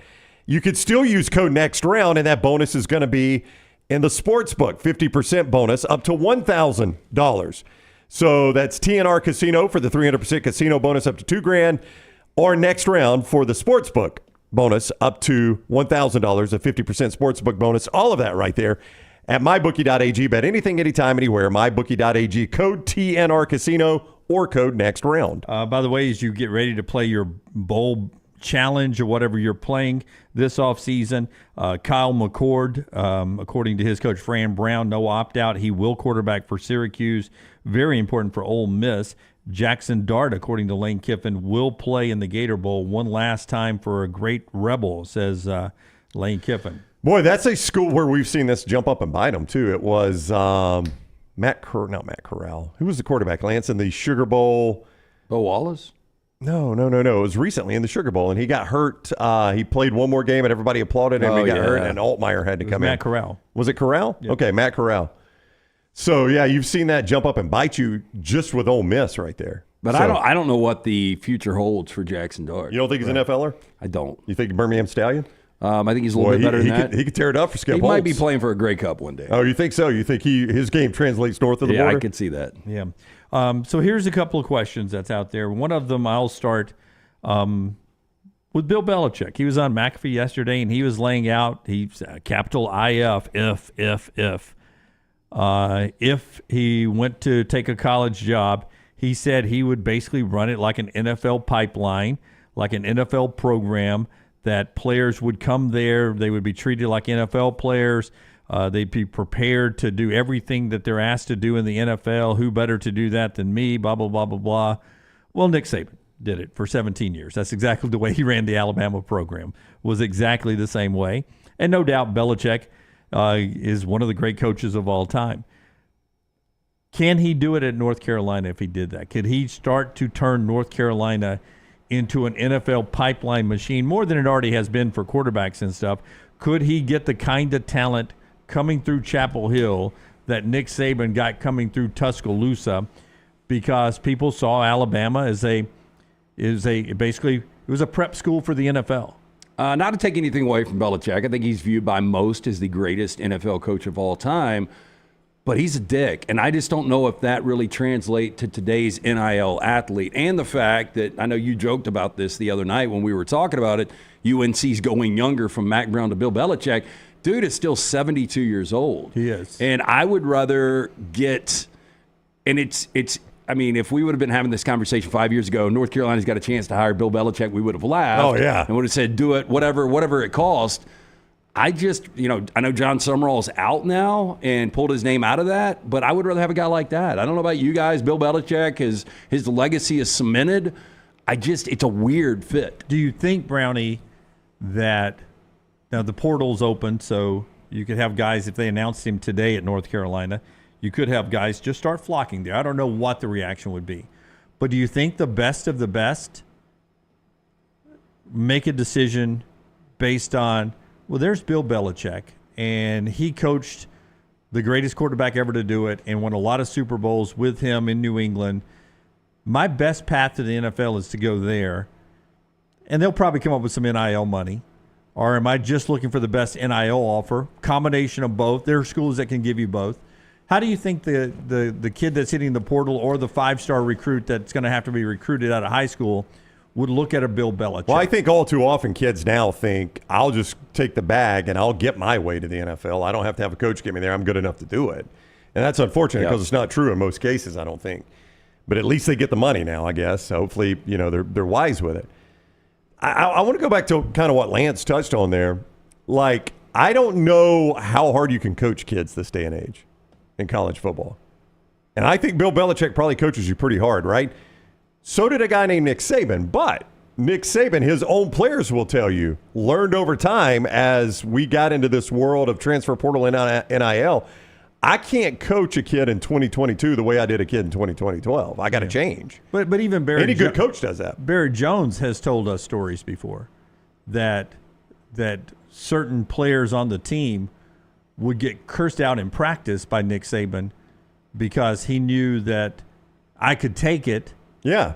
But he was talking to the guy next to me, right? And Vinny Sunseri told that story before too. I'd get yelled at in practice when he was talking to another DB. But he was yelling at me basically so the other DB would get the story because he knew because I was a coach's son I could take it. We had a client in studio last week. I don't know if you were in the conversation. You might have been. You had just taken off. But he was saying, because we were talking this same discussion about NIL, and he said, I've only got certain employees that I can get on. Like, they might have nothing to do with it, but I'll pull them in and say, I'm about to go off on you because I want everybody else to hear it. That's exactly right. And I know you can take it. Yeah. Right. And Belichick could do that in the NFL to anybody. You know why? You can't leave. Right? I mean, you're under contract with me. So I just don't know. Like, Nick Saban, I think, saw that over time and realized I got to coach a little bit differently now than I used to coach. And everybody tells you he did. Belichick hasn't seen that, so I just don't know how it would translate to the college level. Yeah, I mean, that is the problem is you can just take your ball and go home. Hey, That's right. I don't like how you're treating me. You know what? I'm going to transfer out. Jay Billis said it better than anybody I've ever heard it say it. He said, for decades, coaches used to say it's my way or the highway. The difference now is the highway exists. Yeah.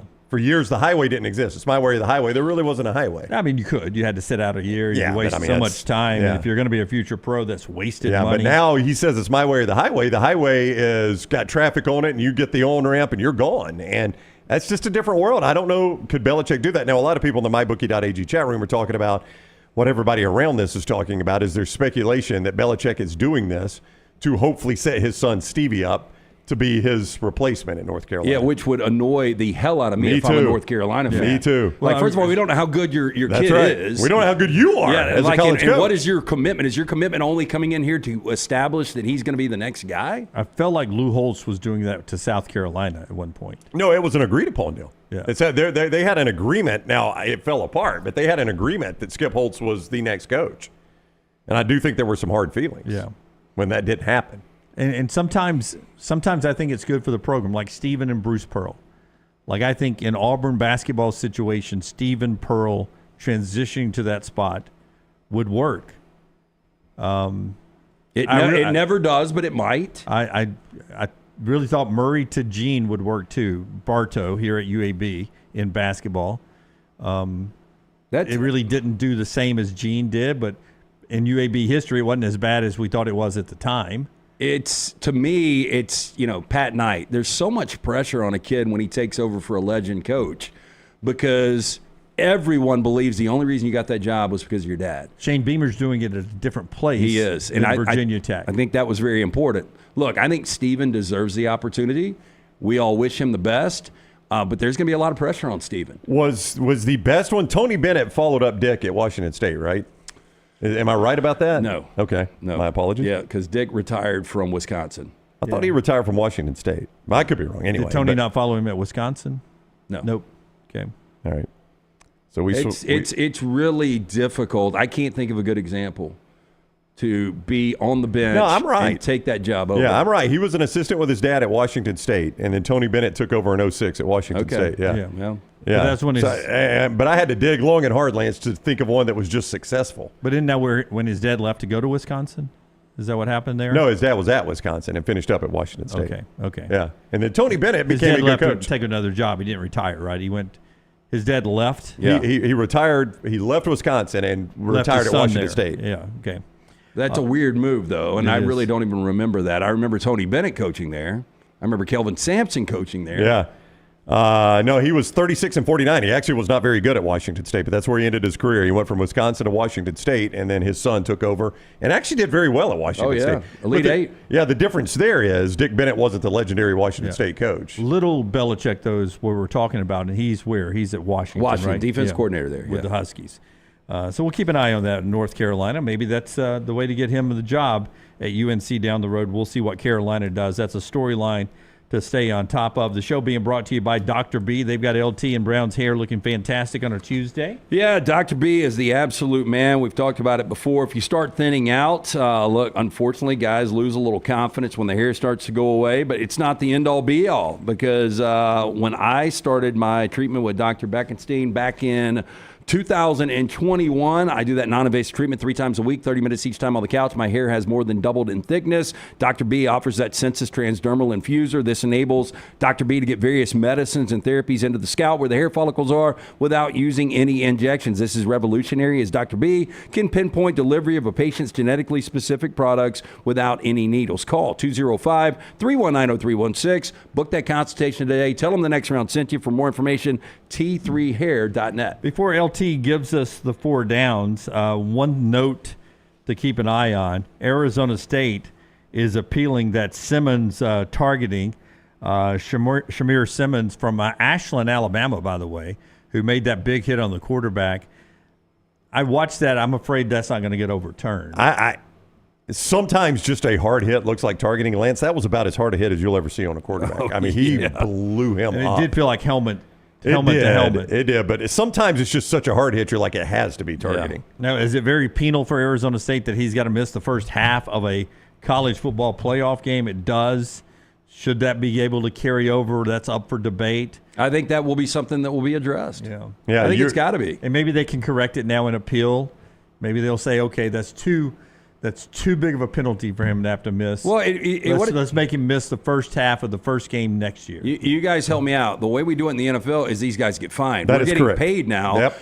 Instead of like punishing your other teammates in the program, you've got money now. That's right. So look, let's start finding these guys $5,000 or $10,000, and you probably won't see it as much. I mean, you could say nothing in that game before the playoffs could carry over into the playoffs. But that would just open up headhunting, I assume. There's no doubt. It's just blow everybody up. Yep. But that could improve the ratings. I don't know. Let's do 4 downs, brought to you by our friends at Slice, every day for lunch or dinner. 5 locations. Stop in. Go see the Bajaya Brothers, the original Lakeview, Vestavia, Montevallo, Crestline Park, the newest location in Edgewood. Local pizza, local ingredients. Pick up a slice and a salad today for lunch. Pick up a couple of pizzas on your way home. For more information, slicebirmingham.com. First down. Damn it, I left. Let me see if I can do this on the fly. I left my little sheet in there, Dunaway. Oh, it's okay. Go get it. I got some things I can throw out here. We can vamp. Yeah. By the way, in the television broadcasting world, CBS has signed on Army-Navy this weekend. They've signed a new 10-year contract. So CBS will continue to broadcast Army-Navy for the next decade. Feels like it belongs there, right? Yeah, absolutely. It's the home. There was a day back in the day it was ABC. And also, if you're speaking of a television broadcast, the home game on Friday night in the playoffs for Notre Dame will be the first. Indiana, Notre Dame, and South Bend will be the first home game broadcast on a network not NBC or Peacock from Notre Dame, from South Bend, since November of 1990. It's pretty crazy. That's how long the NBC contract has been to have home games for Notre Dame. So when Greg McElroy and Sean McDonough and Molly McGrath, right? When they call the game in South Bend a week from this Friday, it'll be the first time a foreign network has stepped on other than NBC's generic broadcast in South Bend since November of 1990. And I know we'll come across this. I don't recall, and the Indiana brand's been so bad, when that in-state matchup, have we seen it before? I can't think of watching it. I don't know that I would have watched it. Because, Purdue and Notre Dame's every year. Yeah. I don't remember when they played. I'll have it for you at the end of at the end of 4 downs. Okay, right. So you already ran first down. Yep. A better chance of happening. Dak Prescott wins the Super Bowl with the Cowboys, or Arch Manning wins a national championship with Texas. Arch Manning with Texas. You're going to have 1 year for that. You are, but I mean, I've had a lot of years with Dak Prescott. How close does it feel? Not close. Not close. I mean, they've had a couple of 12 11 win seasons. Yeah. So I'm going to go Dak. He's going to get a lot more opportunities. neither's probably the answer, but I'm going to lean Dak just because you are going to get 5, 6, 7 more opportunities. Yeah. Second down. You said with the Cowboys, With right? the Cowboys. Yeah, that's a big difference. They've locked him in, though. They have. Michael Clark Duncan. I don't know if you guys remember the actor. I know Tyler does. Green Mile, right? Yeah, big brother, man. I mean, he passed away years ago. He would have been 67 today, but if I ask you guys, more entertaining movie, Michael Clark Duncan, Armageddon or The Green Mile? For me, Armageddon, when it comes to entertainment, that was the word you chose there. That was an entertaining movie. As far as a work of art, Green Mile. But entertaining, Armageddon. Yeah. Prepare the back room. I've not seen Green Mile. You've never seen I'm shocked you haven't seen Green Mile. Green Mile. I would love it. Yeah, because it's Stephen King. I mean, it's in the Shawshank kind of family of short stories. All right. You've never seen The Dancing Little Mouse? I've never seen The Dancing Mr. Little Bojangles. Mouse. Yeah. So I will go watch Green Mile, Tyler. Yeah, you need to. You Long would movie really though, like right? it. Long one. Long one. Be prepared. I think 240 probably. Okay, that's a lot. I promise you'll watch that movie and you'll think of Urology Centers of Alabama. Yeah, I've heard of the urinary scene. Yes, painful. So I am going to have to abstain for this question. I didn't love Armageddon. It's kind of a fun watch one time. Yeah, back when it came out, 96, 97. I think it was 97. Good soundtrack. Entertaining. I like the Aerosmith song more than I probably should. Don't want to miss the a Animal thing. Crackers scene. I guarantee you liked that, didn't you? Of course. Yeah. The Green Mile does have like 3 disastrous scenes that you're like, oh my god. Yeah. Behind the boulder. Behind the rock. Well, that's not good. But I'm just talking about when Mr. Bojangles tries to run across the floor. I'm talking about. You forget to put the sponge on the head. There's some bad scenes in that one. Third down. Bobby Flay, 60 years old today. Bobby Flay or Bobby Hurley? Better career. Yeah, I'll go Bobby Flay. I mean, he's widely regarded as one of the best chefs of all time. Hurley, great playing career. The coaching career, not quite there yet. Brother's a better coach. He was a better player. Brother's a better coach. Is it the ultimate sellout when these chefs like Wolfgang Puck back in the day, they've got the frozen foods? Does Bobby Flay have a frozen food yet? Oh, yeah. I don't know. No, I think he does. I haven't seen any. I've seen a lot of the Gordon Ramsay shepherd's pie. Yeah. I tried it. It was disgusting. Oh, I'm sure. Yeah, I think it's more of a cop-out when you have your named restaurants sort of chained up in places like Las Vegas. I think that's when it looks bad. Oh, I think it's worse on the frozen food. Yeah, chain restaurant at least. I mean, both a bad look. Yeah. I'm not seeing any so maybe freezer meals from Bobby. Bobby Flay hasn't sold out. I would have sold out. Yeah. He did he was dating Ari's wife, right? That's the guy that was dating Ari's wife in Entourage? Yeah. Did he date Giada De Laurentiis too? Yeah. I believe. Well, the one I was bringing up was fake. It was a scripted part of Entourage. Yeah, gotcha. I'll go Bobby Flay. Is it Flay or Flay? Flay with an L. Yeah. Flay. Flay. They don't have a show called Beat Bobby Hurley. That's a good point. That's true. That makes a great point there.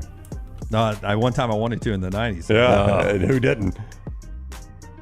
Is that Fourth down.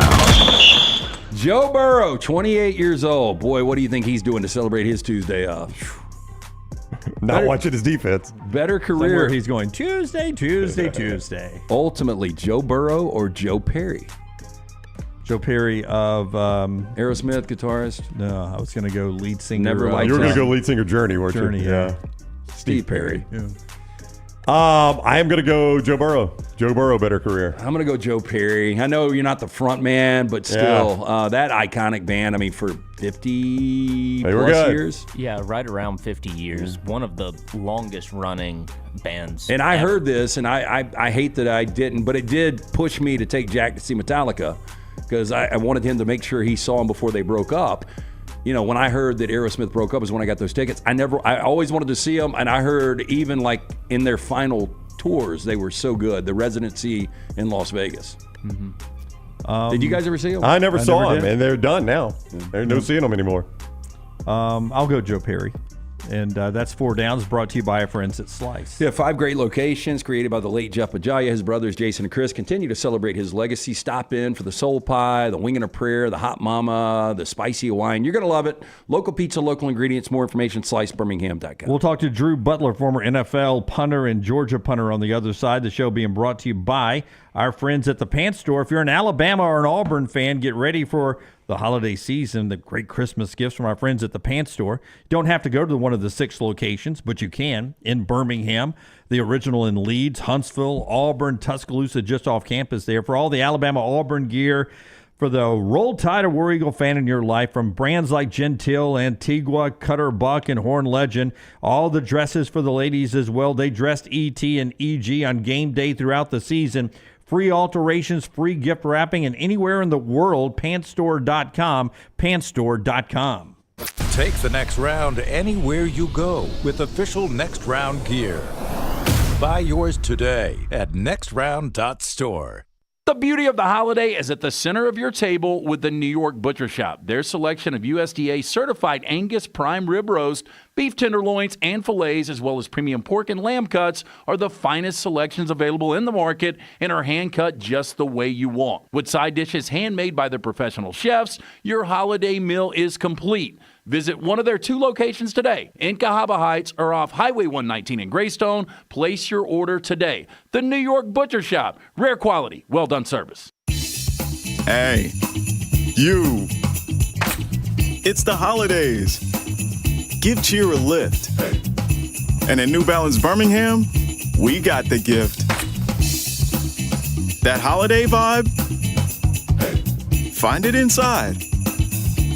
Come together at New Balance Birmingham on Highway 280, right next to Chick-fil-A.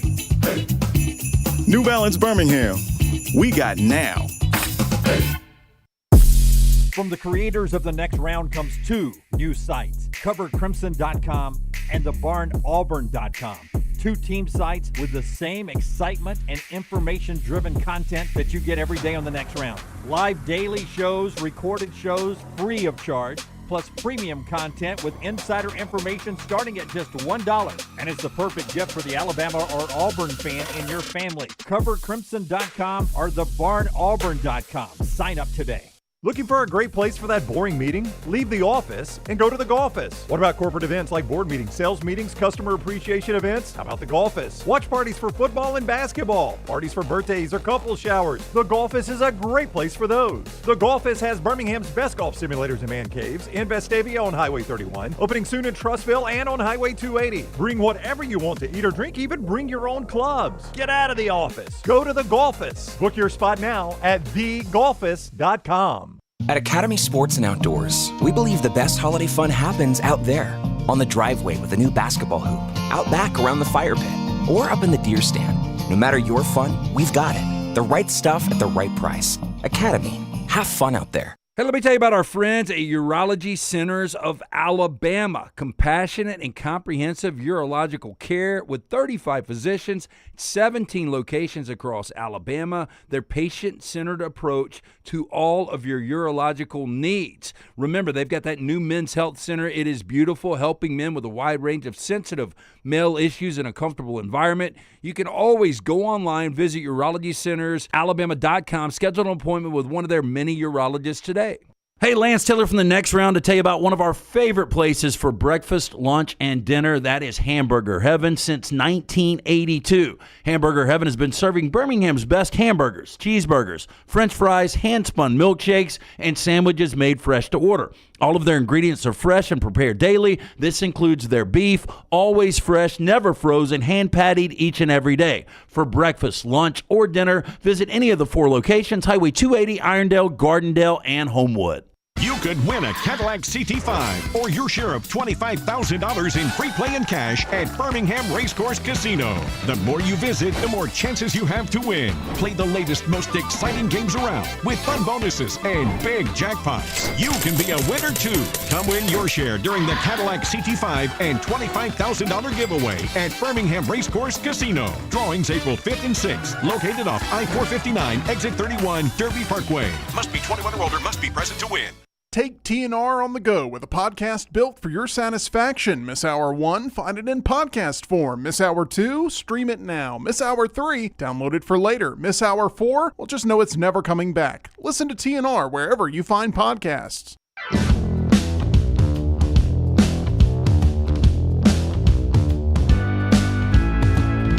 Okay, Okay, we first time I ever had a chance to meet Drew over this weekend. Drew Butler is about to join us. I'm going to say in his career he has never done an interview on a Zoom with someone getting an IV at the same time while doing the interview. But that's what's happening right now thanks to our friends at HydroLife. Yeah, IV therapy, B12 injections, cryotherapy, compression therapy, weight loss therapy, all under one roof. Very important. Mention the next round. You're going to get 20% off all of these great services, great stocking stuffer this holiday season. A gift card from our friends at HydroLife Therapy. Walk-ins welcome. 2 locations, Birmingham. You've got the Homewood location, Highway 119 in Greystone. Tuscaloosa location, very important. Mention the next round. 20% off all of these great services from our friends at HydroLife Therapy, hydrolifetherapy.com. Drew, I don't know why Dunaway just assumes you've never lived and you haven't done an interview with Lance getting an IV here. I mean, I don't know why I'm more interested what's in the IV. What kind of concoction we got in there? Well, let me ask. Daniel, what do we have in the concoction today? Is it the Carlos or? It's a hangover bag. Unfortunately, I didn't really drink last night, but can't let that go to waste. Yeah, but these things will hydrate you. They're pretty awesome. You ought to try it. If you have a big guy weekend where you're heading to Vegas or something, or on the back end of that, I always recommend getting it on the front end, but you will be really hydrated. Excellent. Well, thanks so much for having me, guys. Great to be here. Yeah, you Drew, former Georgia Bulldog, 92-9 the game. What are you laughing at? What, the awkward move on? That was Drew's. All right, I'm not getting paid for this HydroLife squad. Let's move on. He asked. I was just explaining. Drew does this for a living. Yeah, I'm not getting paid for this endorsement, so let's move on. You also hear him on 92.9 the game over in Atlanta. Let's just start with the news yesterday, Drew. It was... You were in the stadium just like us when you saw Carson Beck laying on the field at the half and then not coming back in until he came in with no right arm, basically. You probably already feared the worst. Yeah, no question. And he had been kind of having some issues with that shoulder and or elbow in the weeks prior. You know, the play call is interesting in and of itself. I taped a podcast last night with Jake Fromm, former Georgia quarterback, and he said he hates the Hail Mary before half specifically. He's like, it's going to end 3 of 4 ways. Either you score a touchdown or it's an interception or it's a sack or I'm going to get hurt. And that's exactly what happened to Carson Beck. It's unfortunate that it happened in that game. But you guys were in the stadium. I mean, when Gunnar Stockton came in the third quarter, there was a certain sense of energy. The fan base was alive. It was energetic. I thought I saw the players around him really rally and step up their game. And then probably most importantly, offensive coordinator Mike Bobo really adjusted his play calling to what he knows that Gunnar is capable of. And while it seems like, assumingly, Carson Beck's career at Georgia is coming to a close, he is an SEC champion, so that is a huge notch on the belt. And Gunnar Stockton having 24 days to prepare, I think, is absolutely enormous. You go back through Kirby Smart's career as his head coaching tenure at Georgia. When he has ample time to prepare for any given opponent, he usually has a pretty good outcome. So they'll sit back and watch that Indiana-Notre Dame game on that Friday night, and they'll be ready to go in the Sugar Bowl with what seems like Gunnar Stockton as a starting quarterback. You know, the Hail Mary Beck injury, probably the most significant play, but the other one, Kirby Smart pulls it out again, 4th and 5 from his own 30 with the fake punt. Yeah. Look, it looked like a great call because of how well executed it was, but when you initially saw that snap go back, were you like, oh, damn, here we go again? You know, it kind of caught me off guard. I had kind of assumed that Kirby had sworn off some of those fake punts, especially in that stadium. As we all know, it happened in 2018 with Justin Fields against Alabama. That moment was critical. Brett Thorson, the punter, he's injured. It seems like he's out for the rest of the season as well. You got to think, guys, you know, I was a holder as well. Georgia was under their 3rd string holder in that game. Carson Beck, starting holder, the punter, Brett Thorson, backup holder, Gunnar Stockton, 3rd string holder. And I could tell you, based on my experience, I bet you the last time Gunnar Stockton got a rep in practice was probably back during training camp. So they did a really good job of not missing a beat in that regard. But when they called that play, extended the drive, obviously Drew Bobo, the backup center, executed it perfectly. Arian Smith gets north and south. Kirk Benedict, he obviously saw something as to why they drew that fake punt up. It was executed to perfection. And Kirby Smart said after the game, and I give him a lot of credit, he said, look, those are a lot easier calls to make when you know that you're going to be in the college football playoff, win or lose. So a great time to call that fake punt, and it proved to be a difference maker in the game. I know we'll talk more Georgia with you, but there were times in that game Quinn Ewers made some unbelievable throws, and they didn't get points on a lot of it, and that's credit to Georgia. But then there were times in the second half he looked at just lost. How much of that do you think it was Georgia scheming him up differently in the second half, getting more pressure on him? What happened to Texas's offense in that game, and is that concerning moving forward? Things happen quick. There's no doubt about it. Georgia's pass rush found its niche really against Texas all season long. And what makes a secondary look great? When you can pressure the quarterback with rushing 4 or 5 guys. And that's what Georgia was able to do. Being down there on the field pregame, Quinn Ewers has all the intangibles you could ever want. He's a lot bigger than I expected him to be. His arm is elite. There's no question about it. He had that right ankle wrapped up with, it looked like 2 metal plates were on both sides of his ankles. So I give him a ton of credit for sticking it out, showing some grittiness, playing in that game. But, Georgia was able to bring a lot of pressure, and he's got to make a decision quickly. So he wasn't as effective delivering the ball downfield. But some of those throws that he made and some of the catches that were made to extend drives with some of the explosive plays Texas was getting, he's a first-round quarterback. There's no doubt. Former Georgia and NFL punter Drew Butler with us at Drew Butler on social media is where you follow him. He's on the JohnstonRVCenter.com hotline. You can also hear him with Steak over on 92.9 The Game in Atlanta during the football season. So I said this in the first segment, and it's parroting a little bit of what Kirby Smart has said, Drew, but tell me if I'm wrong. When you have to replace quarterback, there were years where Georgia's roster was just so elite with depth on depth on depth. Yeah. That it would have been easier to absorb that. That's not this roster, it doesn't appear. No, it's not. Obviously the running back room for Georgia has dealt with a ton of injuries all season long. The wide receiver room, for a myriad of reasons, has battled plenty of attrition. I think the tight ends have stepped up in a big way. But when you look at Gunnar Stockton, he's a guy who's gotten some reps in games. It's not like he has not played. Yes, it's been in some blowout fashions, and he's getting some mop-up duty, but he's certainly gotten plenty of opportunities in practice as well. And with his mobility, Carson Beck, I thought the last 4 games of the season when he got rid of the turnover issues, Coach Bobo was getting him rolling outside the pocket, moving the pocket for him. I thought Carson saw the field much better in those types of situations, and it opened up the tight ends to be his security blanket. Gunnar Stockton, as a young guy, is going to need those tight ends to produce a lot. You saw that in the SEC championship game as well. And as Georgia continues to get healthy, again, I think I said this to you guys on Saturday morning at the SEC Fanfare. Sure, the SEC championship trophy is nice, and yes, at programs like a Georgia and Alabama and Auburn, a Texas, that is a big thing, and it means a lot to those programs. But that bye week and those 24 days off, it was so massive for this Georgia team. You had to play the extra conference championship game. Georgia loses their starting quarterback, loses their starting punter. Trevor Etienne gutted it out. He got back in the game. It is just everybody putting their hand in the pile to make sure that Gunnar can have everybody's best at his disposal. So I'm not as worried given the time off and the preparation that they have. If they had to turn around in that first round game, I'd be a little bit more weary, but it seems like Coach Bobo will be able to adjust his play calling to what Gunnar's strengths are. I think we would all agree if Georgia is going to make a deep run, maybe win another championship, it's going to be about the defense. And for whatever reason, I mean, you look at Alabama, you look at Haynes King, you even look at UMass. They gashed this Georgia defense, and I think coming into the Texas game, and look, they played well this past weekend. Coming into the Texas game, I think they were 9th in yards per play. I think they were 9th in rushing defense. I think they were 6th in scoring defense just in the SEC. Why has there been steps backwards with this defense this year? It's just inconsistency, I think. I mean, let's give Jalen Milroe credit. He's the most athletic quarterback in the country. When he gets going, he's unstoppable. He looked like Mike Vick in that game in Tuscaloosa. It was really incredible. I was there. That was one of the best performances all season long. UMass, I mean, I was at that game as well.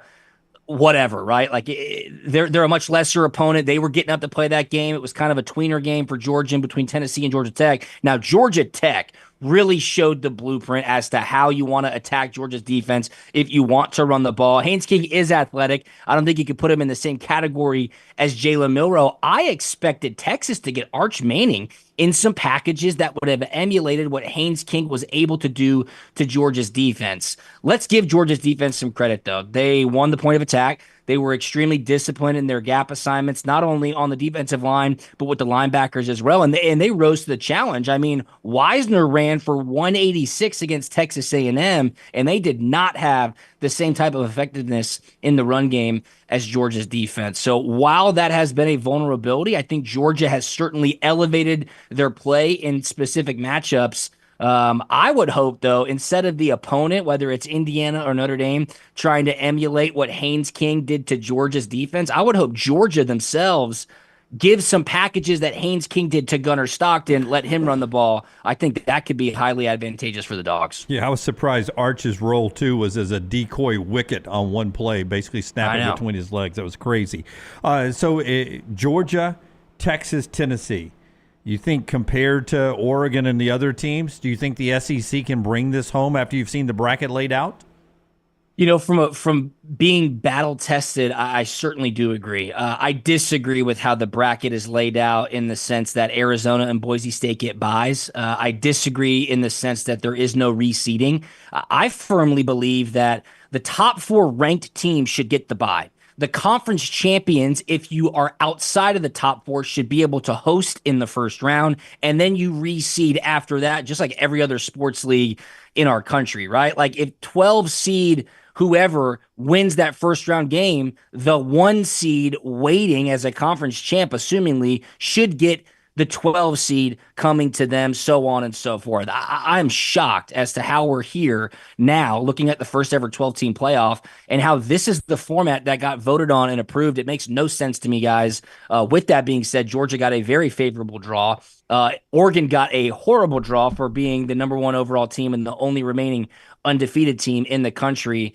As far as first-round games go, I like Tennessee against Ohio State. I really do. I kind of like Clemson against Texas, guys. Clemson's playing some really good football. Cade Klubnik can move the ball up and down the field. It'll be interesting to see what type of atmosphere is in Austin, especially with it being just a couple of days before Christmas. But if I had to go outside the box, I would circle Clemson as a team that might be able to make a little bit of a sneaky run in the college football playoffs. And the best game of the opening weekend by far is going to be Tennessee and Ohio State. So, Drew, not only were you an All-American in 2009, you also won the Ray Guy Award, which recognizes the best punter in all of college football. Did you ever get to meet Ray Guy before he passed away? Yeah, I met Ray a number of times. A great guy. He was living down in Hattiesburg, Mississippi. He would always come up. The college football award show used to be in Orlando. That's when I won it. So when I went down there, I'd always get to hang out with Ray. I was the winner in 2009. I was a finalist in 2010. When it moved up to Atlanta at the College Football Hall of Fame, I actually had the honor of being the presenter for the award on the ESPN show. I think that was 2018 or 19. So got to hang out with Ray again. And then, you know, he would do his kicking camp and the banquet in Augusta because the award is presented by the Augusta Sports Council every spring. So keep in touch with the Augusta Sports Council a bunch. Ray was a great mentor to me, the best to ever do it, and I'm very thankful for the friendship that we were able to foster. Very cool. Drew Butler, former Georgia Bulldog, at Drew Butler on social media. 92.9 The Game in Atlanta, also with the subtle flex on the quarter zip. Us golfers noticed. Well done. Well done. These two will roll their eyes that I can look at that and know what course it is. It's a great course, Boston Golf Club. That's right. My buddy Sean McDonough, who is an ESPN play-by-play announcer, he had an incredible game on that Clemson ACC championship. Sean's a member up at Boston Golf Club. I've had the opportunity to go up there and play in his celebrity golf tournament, which I don't know why I get the invite, but I'm so thankful that I do. That's a special spot. So shout out to all my guys at the BGC. He's my favorite play-by-play announcer. McDonough? He's the best, man. Yeah. He is the best. He had an unbelievable weekend, and I thought some much-deserved praise after that game-winning field goal call. Hey, you played 2 years for the Cardinals. I see the helmet back there. The town of Phoenix, now that Kenny Dillingham has got this thing dialed in, I would think NIL and just kids getting recruited, going out in Tempe for a night, that's got to be an easy sell, right? Yeah, Tempe, Phoenix, Scottsdale, it is a special spot. My wife and I were able to live out there for 4 years. Still have a ton of great friends out there. We had some really good teams in Arizona as well. We made it to the playoffs in 2014, made it to the NFC Championship in 2015. We were 13-3. And then in 2016, it didn't exactly go as we wanted. We were the Super Bowl favorites entering into that season. But as you know, football is a funny game. It is a great spot. If you love the desert, just go out there January to May. And really what happens is from about Halloween to Memorial Day, so the end of October to the end of May, all the snowbirds come down from Minnesota, Chicago, Wisconsin, and then like Western Canada.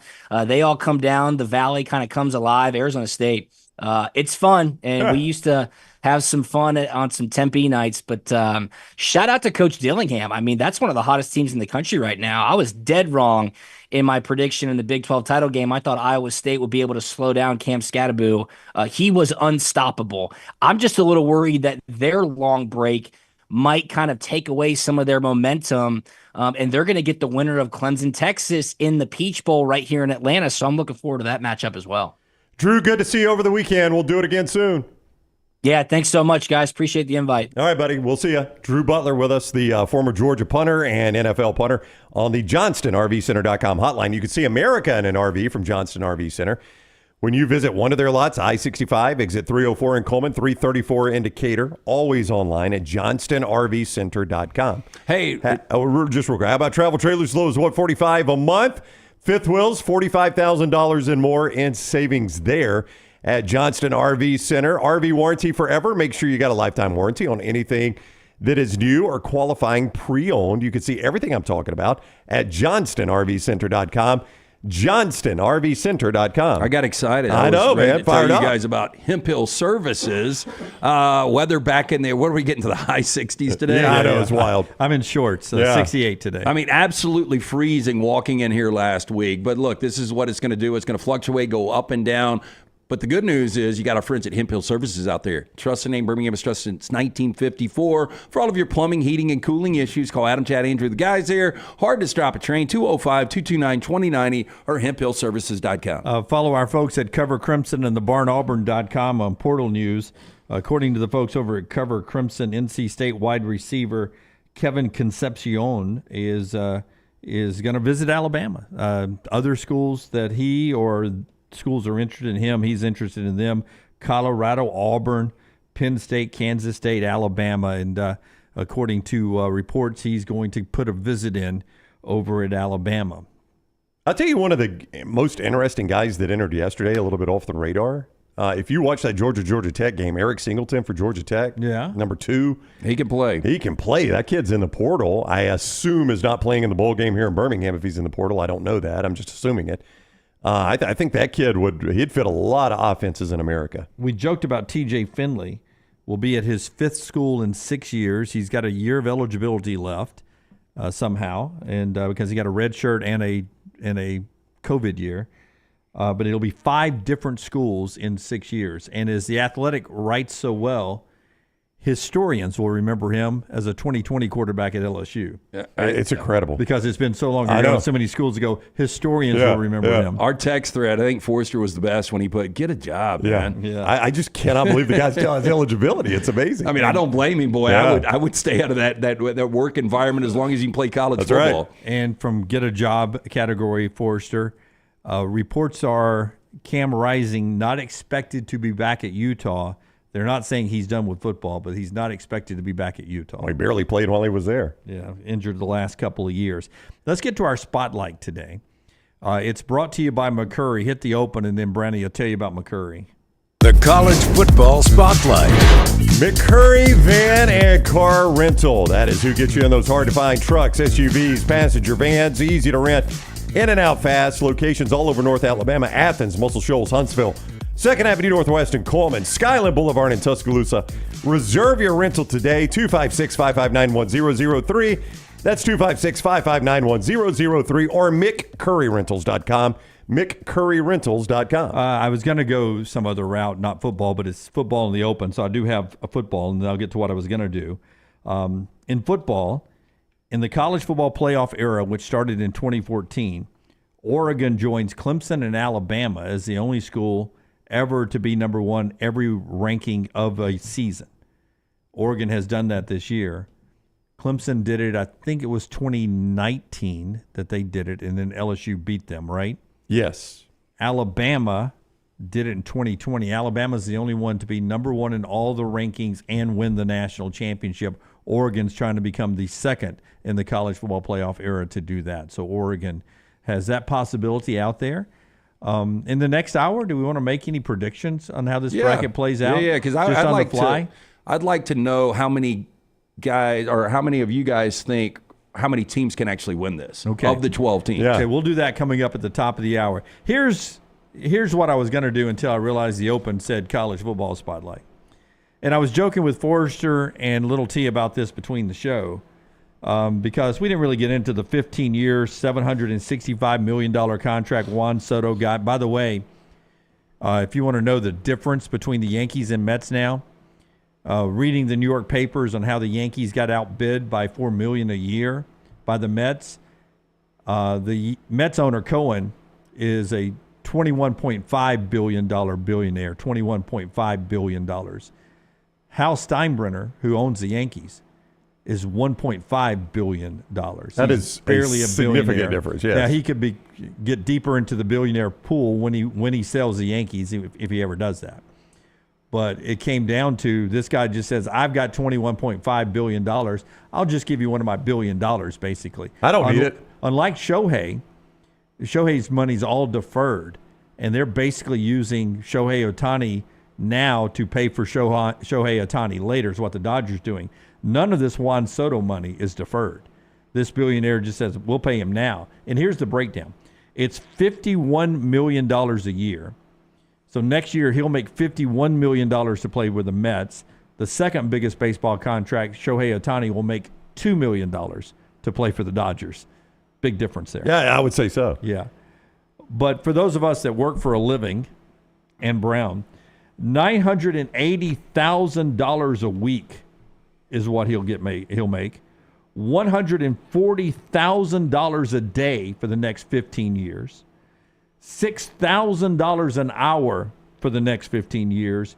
And $100 a minute for the next 15 years. In other words, he could sit down at a blackjack table in Vegas and play a $100 hand every minute for the next 15 years and never run out of money. Never go broke. $1,000, you said, right? Well, it's $100 a minute. Okay. Yeah, $6,000 an hour. Can you imagine $140,000 a day? I cannot, no. To wake up and say, all right, it's a new day. I've got a $140,000 budget today. What do you want to do? Yeah, do you go Brewster's Millions for the first month? We're like, let me just see if I can spend $140,000 a day. Let me just see if I can do it. I mean, if you're just next month, I'll save 5% return on anything he invests. I know. I mean, he can never. I mean, this is literally generational money. It is. You just wonder how motivated he gets. He's already got a championship. Now he's got all the money he can ever spend. Well, I'm sitting here going, okay, today I've got $140,000 to spend. Do I need to go lift weights and go to the batting cage? Nah. I can take that private jet. Let's go somewhere where it's warm today. Damn it, he's only 26. I'll do the gym tomorrow. God, it seems like he's played forever, too. Mm-hmm. Well, he started when he was 18, yeah. right? With your club. With the Nationals. Won the World Championship with the Nationals in 19. Was it 18 or 19 when he got called up? 19 when he got called up. But just to wake up every day and say, okay, today, $140,000 more dollars. For 15 years, you can do that. Just an amazing thing. Good for him. Amazing thing. Top of the hour, when we come back, we'll talk about the bracket. And a good sign if your college basketball team was in the top 12 of the AP poll yesterday. And a lot of you who are watching, your basketball team was in the top 12 yesterday. Amazing, amazing sign for you guys when we come back on the other side of the show. Being brought to you today by our great friends at Bud Light. You see them. Easy to drink, easy to enjoy. It's the great folks at Bud Light. Adams Beverage. Go try them out, all their products there. We're back in a moment on TNR. Call the next round now at 205-734-0923. This hour of the next round is presented by the Birmingham Racecourse Casino, now featuring 7 days of giveaways with your chance to win a share of up to $125,000. The more you visit the Birmingham Racecourse Casino, the more chances you have to win. Bright Bank, member FDIC, equal housing lender. Storm season is here. Make sure you have a plan of action in place right now. Greg from Pell City and Storm Restoration Roofing should be your first call when storms hit. Insurance companies love working with Storm Restoration Roofing because of Greg Nelson's name and reputation in the industry. When storms hit, call Greg Nelson. He's local, 205-542-3531. He's the home of the free no-cost roof inspection. Greg from Pell City on Facebook, 205-542-3531. It's Storm Restoration Roofing. Happy football season. At the Next Round, we strive to make our loyal listeners feel like they're a part of the action all season long. My name is Emily Grace McCorder, and I do that by bringing you along for any given Saturday in Auburn or Tuscaloosa. From pregame warm-ups, touchdowns that make you feel a part of the play, and everything in between, our goal is to make you feel like you're inside Bryant Denny or Jordan Hare. Follow along on our social media at Next Round Live on Instagram, X, and Facebook. Also, check out thebarnauburn.com and covercrimson.com while you're at it. Here's to Fall Saturdays. Hey, there's nothing worse than waking up to a plumbing problem. Don't get caught in a flooded house. Call the guys at Hemphill Services. Adam, Chad, and the team at Hemphill are the only ones I trust to fix it and fix it right the first time. Hemphill Services does it right and always at a fair price. For all of your plumbing, cooling, and heating needs, trust the name that Birmingham has trusted since 1954. That is Hemphill Services. Call now, 205-229-2090. That's 205-229-2090. From the creators of The Next Round comes two new sites, covercrimson.com and thebarnauburn.com. Two team sites with the same excitement and information-driven content that you get every day on The Next Round. Live daily shows, recorded shows, free of charge, plus premium content with insider information starting at just $1. And it's the perfect gift for the Alabama or Auburn fan in your family. CoverCrimson.com or thebarnauburn.com. Sign up today. The beauty of the holiday is at the center of your table with the New York Butcher Shop. Their selection of USDA certified Angus prime rib roast, beef tenderloins, and fillets, as well as premium pork and lamb cuts, are the finest selections available in the market and are hand-cut just the way you want. With side dishes handmade by their professional chefs, your holiday meal is complete. Visit one of their two locations today, in Cahaba Heights or off Highway 119 in Greystone. Place your order today. The New York Butcher Shop. Rare quality, well-done service. Start your day online with our website, nextroundlive.com, for the latest videos, podcasts, and college football stories. It's also a great way to stream the show or shop in the Next Round store. Stay connected by visiting nextroundlive.com. Hey, this is Matt Roth, the franchisee of Walk On Sports Bistro in Birmingham. With the kickoff of football season, come visit us at one of our three locations, Stadium Trace, Greystone, or Trussville. Come enjoy our scratch kitchen menu while watching one of our 80 TVs. Whether you're looking for a pre- or post-game celebration, game day, or date night, we've got you covered. It's all about the win at Walk On Sports Bistro. Walk On, where everybody needs a little playing time. Jim Dunaway, Lance Taylor, Ryan Brown. Live from the Birmingham Racecourse Casino Studios, The Next Round, presented by Bud Light, is on now.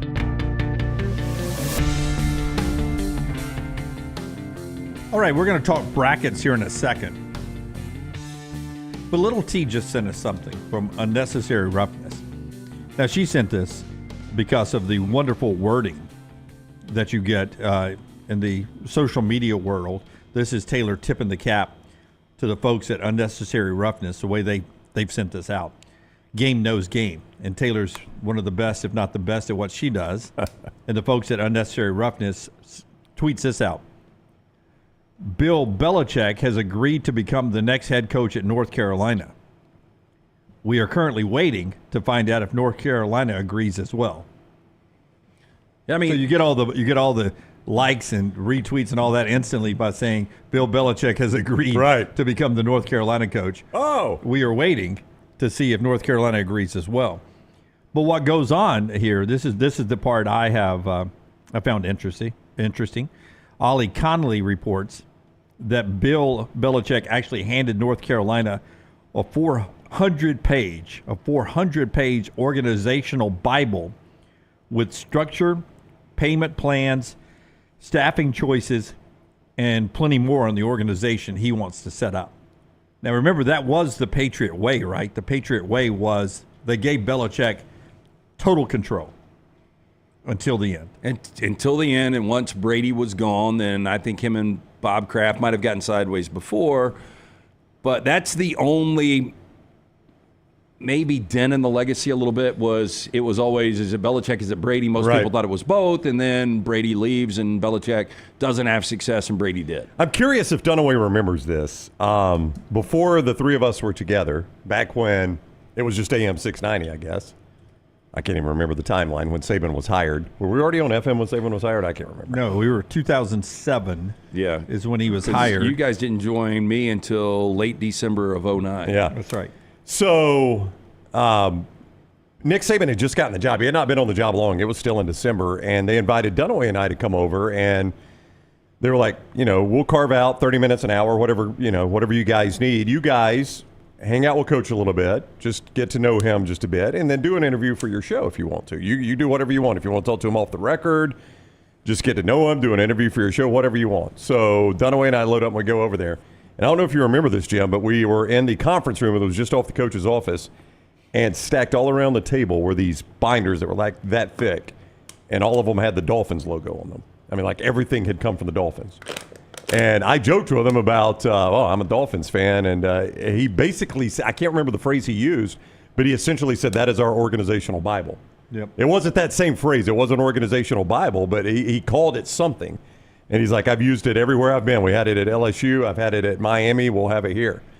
And the apple does not fall from the tree with Belichick. You can tell those guys think a lot alike. Now, for the support staff, for the administration, everybody that wants to read that, great. How many of those players are really going to take a deep dive into that thing? I think Belichick is so archaic for today's, NIL athlete. I know he's going to bring a general manager over that would handle all of that. But if I am UNC, the first thing I'm saying is, first of all, Jeff Monken's interested in the job. If I can get Jeff Monken, I'm taking Jeff Monken over Bill Belichick. Really? Oh, yeah. Oh, I would too. Yeah. Yeah, 100%. Yeah, I feel like Jeff Monken is still but not to play that style of football, though. No, but they've opened it up a little bit more. No, you would not want to play that style of football. I just think Monken is a great CEO, too, that knows how to get the respect of 19, 20, 21-year-old. But he's doing it with military people who are waking up every day at a certain time, doing certain things every day. They are bound by their oath to take orders and smile about it. That's not the athlete he would be coaching at North Carolina. What makes you think that his way of discipline and doing things in a structured military setting would work at North Carolina? Well, I just think he's more in line with what's going on in college football right now. I mean, look, it's kind of similar to what you get with Belichick. I think the Belichick thing would end up being a disaster. I could be wrong. But the one thing I would want to know is, hey, look, we're not bringing your kid with you. How serious are you about this job? If you want the job and you want to hire somebody else, the nepotism, we're not getting into that. Well, his son was his defensive coordinator at the Patriots when it all ended. He right? was. He was, yep. So 100% he's going to be the defensive coordinator. Yeah. If you hire him. I would have less issue with him bringing the son and more issue with him wanting any sort of guarantee that the son is the next guy. I'm not willing to go that far. Oh, yeah, there's no chance I give him that. If you think Steve Belichick, who, by the way, is coaching on the collegiate level, as we said earlier, at Washington, so this guy, and, I mean, has he done a pretty good job at Washington as defensive coordinator? I don't know. I've watched very little Washington football this year. Yeah, I mean, his ponytail jumps out every time I see it. Yeah, it is a bad look. But if you think that's your best defensive coordinator, you've got to hire your staff. But if you want me to guarantee he's the next coach, I am not willing to go that far. This hour brought to you by our friends at Champy's world-famous fried chicken, Highway 119, as you get ready to watch the bracket unfold in the first ever 12-team college football playoff a week from Friday and Saturday. Make sure you're ready with the great Southern fried chicken from Highway 119 and Champy's Chicken. That's where Sterling is standing by, ready to brine that chicken overnight. He does it every day, and it's cooked to order when you walk in there. But it's not just fried chicken. You have hand-cut chicken fingers, you have the po' boys, you have the unbelievable chicken on a stick, and so much more.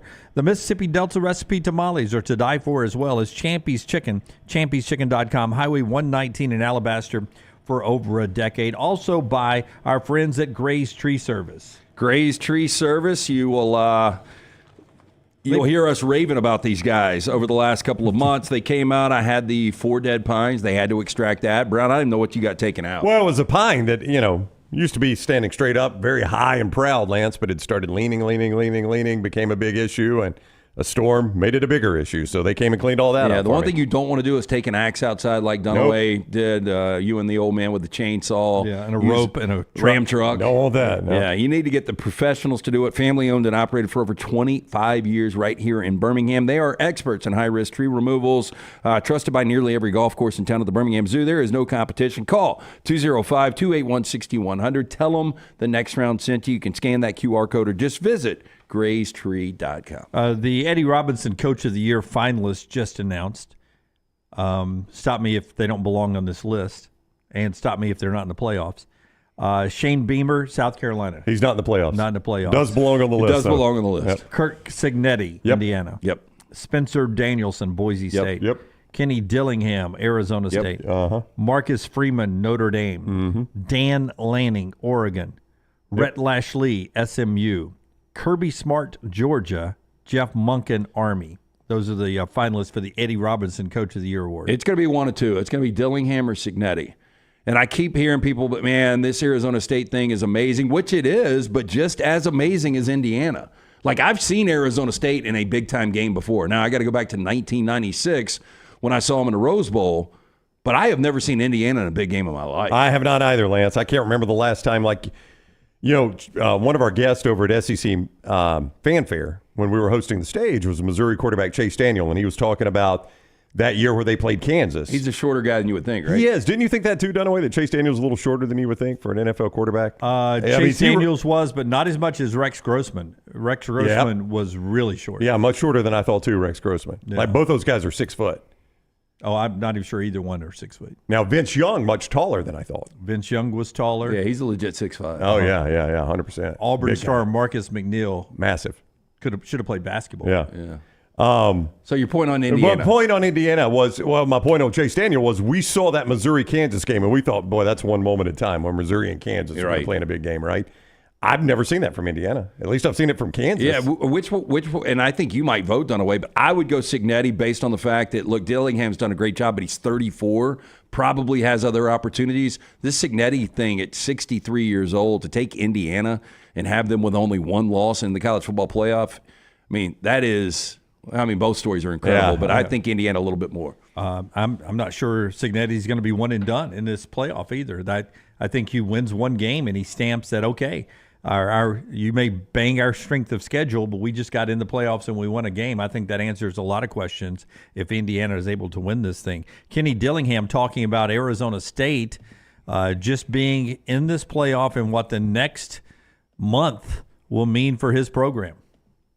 Just curious what this next 3 weeks or a month can do for this football program with the national spotlight shined on you guys and what you guys are building here and how big this is to have this stage for your team. Yeah, hopefully help recruiting. I mean, hopefully this stage and our brand being out there shows people that we can be one of the newer brands in college football. Every 10 to 15 years, a new brand shows up and a new brand becomes a national brand. And I really think Arizona State, the Pitchfork, the Sun Devil has a brand that can reach nationally. We just have to create some consistency here and win here. And I think this is the first step in creating both of those things. That's Kenny Dillingham. How long is he at this job? A long time. A long time. Yeah, I think they can pay him. I think he's young. I think he's obviously an Arizona State guy. I think this is one of these jobs, much like, and I'm not comparing the two. Let me try to get around this. What Dabo did at Clemson had really not been done before. I understand there was a national championship that was won in 1981, but like he can do special things at Arizona State. Bruce Snyder did a really good job back in the mid-'90s, but like this program is his right now. Arizona State make a lot of money. Arizona State's best moment to me was playing in the Rose Bowl in the 90s. Jake's State. 96. Yeah. I don't know how much better Clemson's program is where Dabo took it over than where Arizona State is. I mean, you were hesitant to compare the two. No, what I was going to say, I'm not saying that he's going to have the success. Oh, I see what you're saying. Yeah, okay. Clemson was in a better spot. He took over complete trash. I mean, Herm Edwards, as much as we like him, he flew that program into the mountain. We love Herm, and it was terrible. They were picked dead last. I mean, picked dead last for good reason. Has that ever happened in a Power 4 conference before? I can't remember. Usually we get dead last a lot. You have one? No. I can't remember. No, it's never happened in the SEC for sure. We usually put Vandy there. Yeah. Pretty safe bet. Yeah, it normally has been until this year. Was scared for a little bit this year, but yeah, absolutely. All right, let's pull up the bracket again, full bracket, and we'll talk a little bit about our picks. That's brought to you by our friends today, right there at New York Butcher Shop. Tell us about New York Butcher, and we'll get ready to tell you how we think the bracket's going to play out. LT has some questions about the bracket he wants us to answer as well. Always a good place to go for grilling needs, New York Butcher. Yeah, go see Jim and the great staff. Original location, Cava Heights, 119 in Greystone as well. Rare quality, well done service at the New York Butcher Shop. Holiday season is here. You want to pick up a couple of bottles of wine on your way to your holiday party. They've got a great selection of fine wines. They also offer discounts on the half case, 10% off there. Full case, 15%. They're glad to help you pick out a great wine to pair with your meal. Great desserts as well.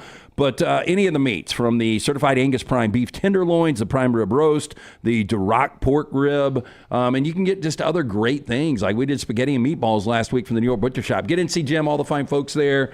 New York Butcher Shop, rare quality, well done service. Before we see the bracket, go ahead and put it up. We'll do this quarterback. The Florida State quarterbacks hit the portal, and I want to see what kind of guy you think he is. But here's the final 12-team college football bracket. The one we'll play a week from Friday and into the Saturday triple header there.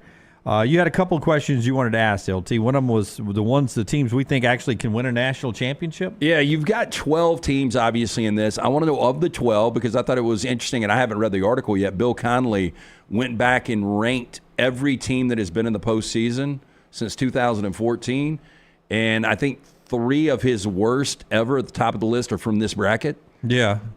Which, I mean. It's the first time we've expanded, so you're going to get some of the dregs. Well, I'm sure he's going to say Boise, SMU, and Arizona State. If I'm guessing, maybe Indiana in that mix. But, I mean, how many legitimately can win a national championship? I would say Texas, Oregon. Yep, I agree. Georgia. I agree.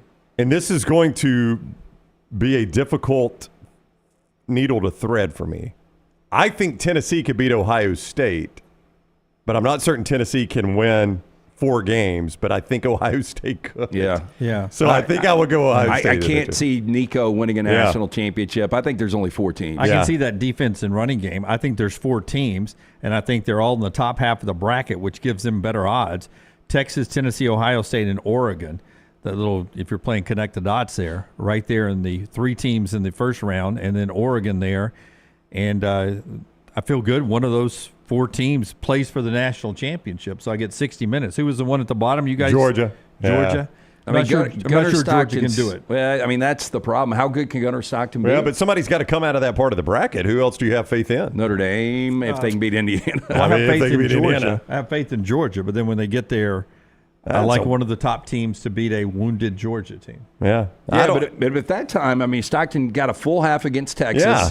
He's going to get a full game against Indiana, Notre Dame. Then he would get another full game in the Orange Bowl. Against SMU, Penn State, or Boise. I mean, if he's playing that well, I don't know why you would worry about him against Texas, Ohio State, Oregon, Arizona State, whoever that is. Yeah, I've said I've trust one quarterback in this, Dylan Gabriel. I only trust one coach, and that's Kirby Smart. Yeah, absolutely on that. I don't think if Carson Beck isn't hurt on that last play, I don't think they win the game on Saturday. Maybe not. That team was sleepwalking. Yeah. I mean, and again, and this is something we didn't bring up, and this is the new reality we live in these conference championships. You heard Drew Butler say Kirby wouldn't have gone for that fake punt if this would have been a play-in game. Like he already knew, that's right. Worst house case, money. Yeah, we are playing with house money. We're going to get in. We've got a backup quarterback. Nobody's going to crush me like they did in 2017. In other words, it was worth the risk to maybe get the bye, and if I don't get it, I don't get it. Yep. So what? I'm the 5 seed, and when you look at this bracket, being the 5 or 6 seed is not a bad deal. Is it the best chance of an upset in the first round, Friday or Saturday? It's got to be Tennessee, right? And now Drew Butler, the former Georgia kicker, just told us he likes Clemson over Texas. Yeah, Tennessee is the one I don't like. Really? Yeah. I could see I could see SMU. I can see Indiana. What do you not like about Tennessee? And I could see Clemson. I just don't trust Nico in Columbus. I just don't. Do you trust Will Howard in Columbus? Yeah. Yeah, a little bit more. Oh. Did you trust whatever the quarterback name is from Michigan? It didn't matter. Because I think Davis Warren. I think you got a better Michigan team is what you have in Tennessee. You have you do. An offensive and defensive line that's really good, a better or at least you equal don't have, defense, a better running game. You don't have a mental block with these Ohio State players that have never beaten Michigan before. There was something there, and there was a lot of pressure. All they had to do was win. They could have easily been the number 1 overall seed. Would it be offensive if Tennessee came out and used the Wolverine scheming on their helmet? Just with orange and white. Well, I mean, they've already destroyed a great classic uniform by having gray and black. Yeah, So- I don't like Clemson against Texas. I mean, Tennessee, Ohio State's a coin flip game for me, so I wouldn't really call that an upset. I hate to say it. I'll be laying the points there. I hate to say it. I think Indiana can beat Notre Dame, and I mean SMU. We see it in the NCAA tournament. You brought it up yesterday. One of those play-in winners in Dayton. Seems like they always played to the Sweet 16 weekend. They come in and win 2 games. Who's got the biggest chip on their shoulder coming into this? It's got to be SMU, right? SMU, because people are doubting them. And then you pair that with Penn State, who's traditionally horrible in these types of situations under James Franklin. Well, if you put a number 5 by SMU. I know. If he thought they were, for 1 minute, if he thought they were a top 5 team, this would be a 14-point loss. What would be the worst? Well, I know what the answer is. The worst Ryan loss? Day. I was going to say Ryan Day losing to Tennessee or James Franklin losing to SMU. No, I think Ryan Day losing to Tennessee is the answer, but I don't think it's a blowout because you saw the Penn State fans after the Ohio State loss getting after Franklin. Scott showed the video on Monday. They're yelling at him in the tunnel. The fans are some of the fans are chanting "Fire James Franklin." Franklin couldn't get off the field without having an interaction with a fan that was getting on his butt. I can't imagine that has calmed down after losing a Big Ten championship game. And then I can't imagine it will calm down any after losing a home playoff game if you do that. Well, it's only got to get worse. We all respect Josh Pate. He said it yesterday. It seems crazy, but he has talked to credible people that believe it is in play if Ryan Day loses this job. I would ask you guys this. Ryan Day loses to Tennessee. James Franklin loses to SMU.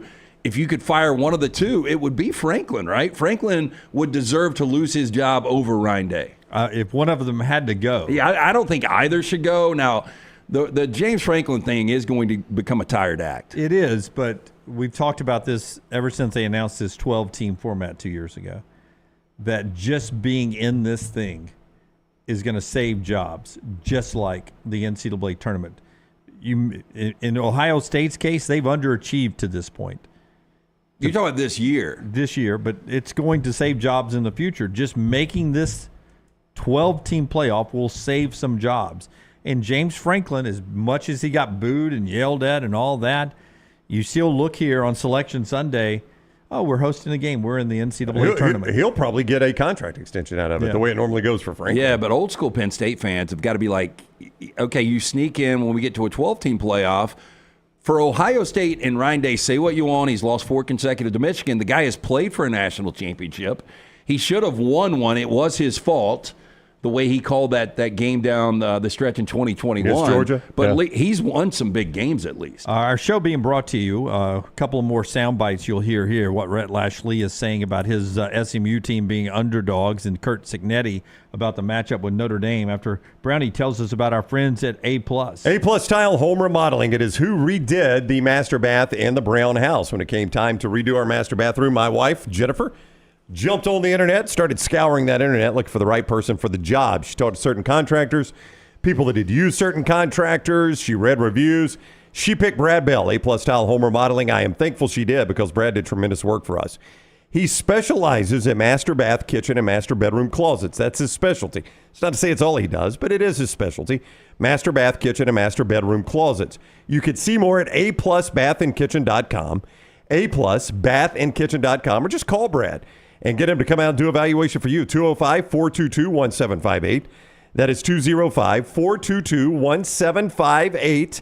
Brad Bell, aplusbathandkitchen.com. And our friends at Way to Wellness, your journey to healthy living. The website is aplanforme.com, aplanforme.com.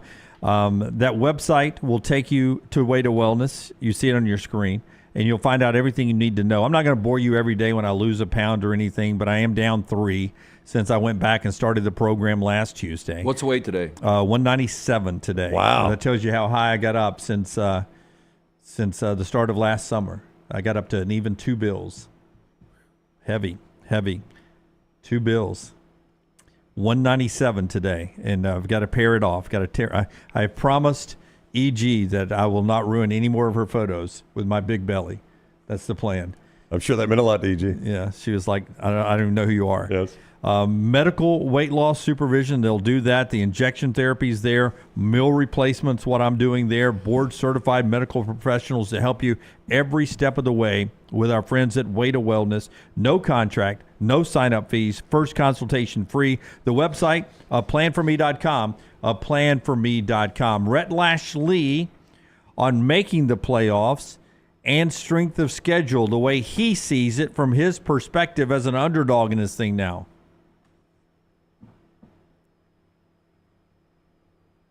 The entire body of work. Just go ahead and start it over for us there. Rhett Lashley now on all that stuff I said. Hit it, man.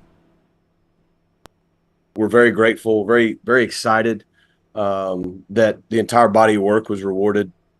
You know, what we had been told was honored, and what happened. You know, we were a team that was in the playoff field after the regular season. I think the whole body of work spoke for itself. You know, I do think strength of schedule is a big deal, and you hear about that a lot.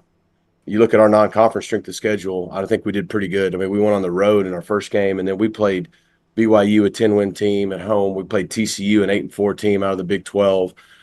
We had a game against Vanderbilt from the SEC scheduled, and they backed out of that game. So we were always going to challenge ourselves in the non-conference, and I think that's important. And then, you know, we went undefeated in our conference. So for the committee to honor that and reward that and not penalize our team for playing in a conference championship game and competing the way we did, I think it's a big deal for college football.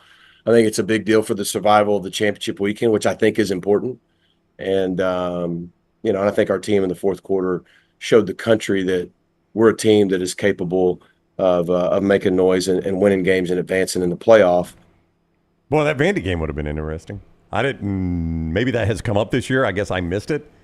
That Vandy backed out on a game against SMU. I don't think usually when Vandy backs out of games, it's not newsworthy on our show usually. Yeah, normally you don't bring it up, but if you had seen SMU and Vandy play this year, that would have been a fascinating game. It would have been, especially early on. I think Vanderbilt would have beat them early on. Especially in Nashville. Nevada almost got them. Do you guys, I mean, I think everybody can be petty to a degree, but do you think people are pulling against SMU? I've not encountered that among Alabama fans. I don't think they blame SMU.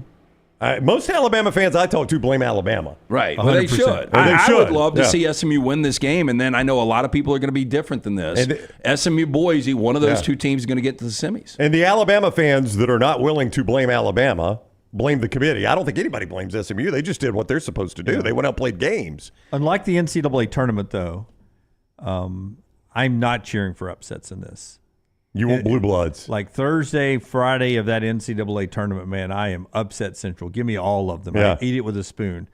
But in this, I just don't think they belong, and I don't want them to win these games. Well, I know you don't want a TCU, Georgia. That's right. I don't want that, but I don't believe that can happen in this bracket because I don't think there's an elite team in this bracket. So I do think on a given Saturday, we saw it with Boise State already play with Oregon. I mean, that TCU-Michigan game was fun to watch that day, right? And you're like, my gosh, look at scrappy little TCU beat Michigan, but it created the worst national championship game in any collegiate sport we've ever seen. Yep. I don't want that, Dunaway. I'm with you. Cut number 5, Tyler, Kurt Cignetti on facing Notre Dame. In-state matchup. This will be the equivalent of Alabama or Auburn in the playoffs getting to play, I guess, UAB, South Alabama, Troy? Or it's not that far down. It's not that far down? I mean, Indiana, by the way, is a Big Ten school. You just compared them to a Conference USA and an American and a. Here's Kurt Cignetti. I think it's a great game for the state in general, for Indiana and Notre Dame to be playing in the college football playoff. I think the series began in 1898, and Notre Dame has pretty much had the upper hand. I don't know the series records. Okay. We'll Google it. I got it. But regardless of who we play, you know, this is the playoffs. You win or go home, you know, and we're in it to win it. I mean, our odds of probably making the college football playoff at the beginning of the season, I don't know what they were, but they were pretty darn low, I'm sure. We were picked 17th out of 18th teams in the Big Ten. Our odds of winning the next 4 games are probably significantly higher than they were of making the college football in the first playoffs in the first place. So we've climbed that mountain, right? So regardless of who we were going to play in the first round, the objective is the same. So they have played 29 times, and Notre Dame has won 23 of those with one tie. The last time they even played was 1991 in South Bend. Wow. The last time Indiana even won was 1950 in Bloomington. So this, to say it's one-sided. Yeah. They're so far down the pecking order that Notre Dame won't even put them on their schedule. Well, they played annually for quite a while, but that stopped in 1958, and they've only played once since 1958. So, Notre Dame will not play them. You can't play annually for quite a while when you've only played, 29 times, you said? Well, yeah, but I mean, that's 3 decades. Yeah. But, I mean, that's, almost 35 years. Does he have a little Sheldon Haygood in him? Oh, Fox 6's Sheldon Haygood. I've never thought of that. Pull this back up. Yeah, Sheldon, huh? Yeah. Hey, Tyler, if you would pull up the cut 5 again, just the still shot there of cut number 5. There you go. Little Sheldon Haygood? Yeah. Yeah, he's got some Sheldon in him. Yeah. Fox 6 Sports, Sheldon Haygood. What, Forrester, I know you were at a different place. What did they call their show? You were the Blitz. Their sideline. Sideline. Yep. And I can see it. I can see some Sheldon. Yeah. It's the haircut. Yeah. And the forehead. Yep.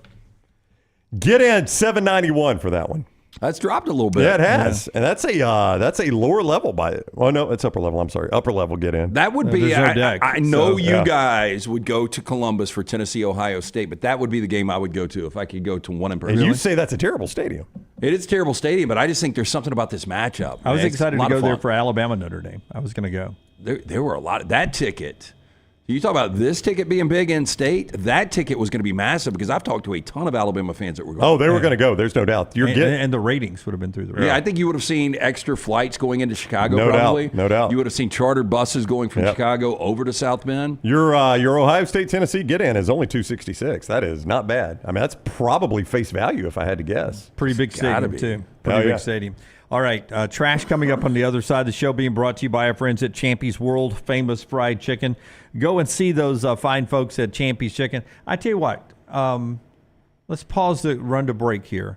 Show me the bracket, and then we'll talk Champy's Chicken. There's nothing on the menu that's bad at Champy's Chicken, but there is something that's bad that people are joking. I don't know if it's a joke, just projecting on what would be. Since we've got a 12-team playoff in college football now, there are people doing brackets that say, well, what if we had a football version of the NIT? Oh, geez. Nobody wants this. No. Nobody wants the NIT. We all want Champy's Chicken, but does anybody want to see the NIT of college football? Nope. Alabama would be the 1 seed. By the way, I hate it when we're the 1 seed in the NIT. Don't like the NIT, would hate this. Syracuse. By the way, that looks a lot like an NIT basketball field. It does. Hosting Missouri, winner gets Alabama. Yep. Ole Miss, UNLV, winner gets Illinois. Yuck. Army, Iowa State. Army would win that game. Gets Miami. South Carolina, Colorado is the only game I'd want to see. South Carolina, Colorado. I never was a fan of the NIT. Nope. I mean, outside of wagering purposes. Nobody had this idea, though, right? Yeah, no. Okay. Oh, thank God. But let's don't ever get to this point. I guess if the bowls went away, they'd start doing this. And we start the bowls on Saturday. And are y'all already for 16 teams, though? I know yeah, it's probably going to go 14. I am for 16. But yes. you mentioned the 4 that would be in right now. I know. It's Miami, Ole Miss, Alabama, and South Carolina. And by the way, 3 of the 4 would have a chance to win the entire thing. It's not the dregs of football that you're letting in this thing with a 16 team. Yeah. So put the 16 together and let's don't ever do the NIT. But please go by and see Champy's Chicken, Highway 119 in Alabaster. Sterling and the crew down there, they've been in that one location for over 10 years. That just shows you how elite they are. Champy's Chicken, brined overnight fried chicken, cooked to order when you come in, all the great sides, Mississippi Delta recipe tamales, and so much more. Go by and see Sterling. Highway 119 in Alabaster is champyschicken.com.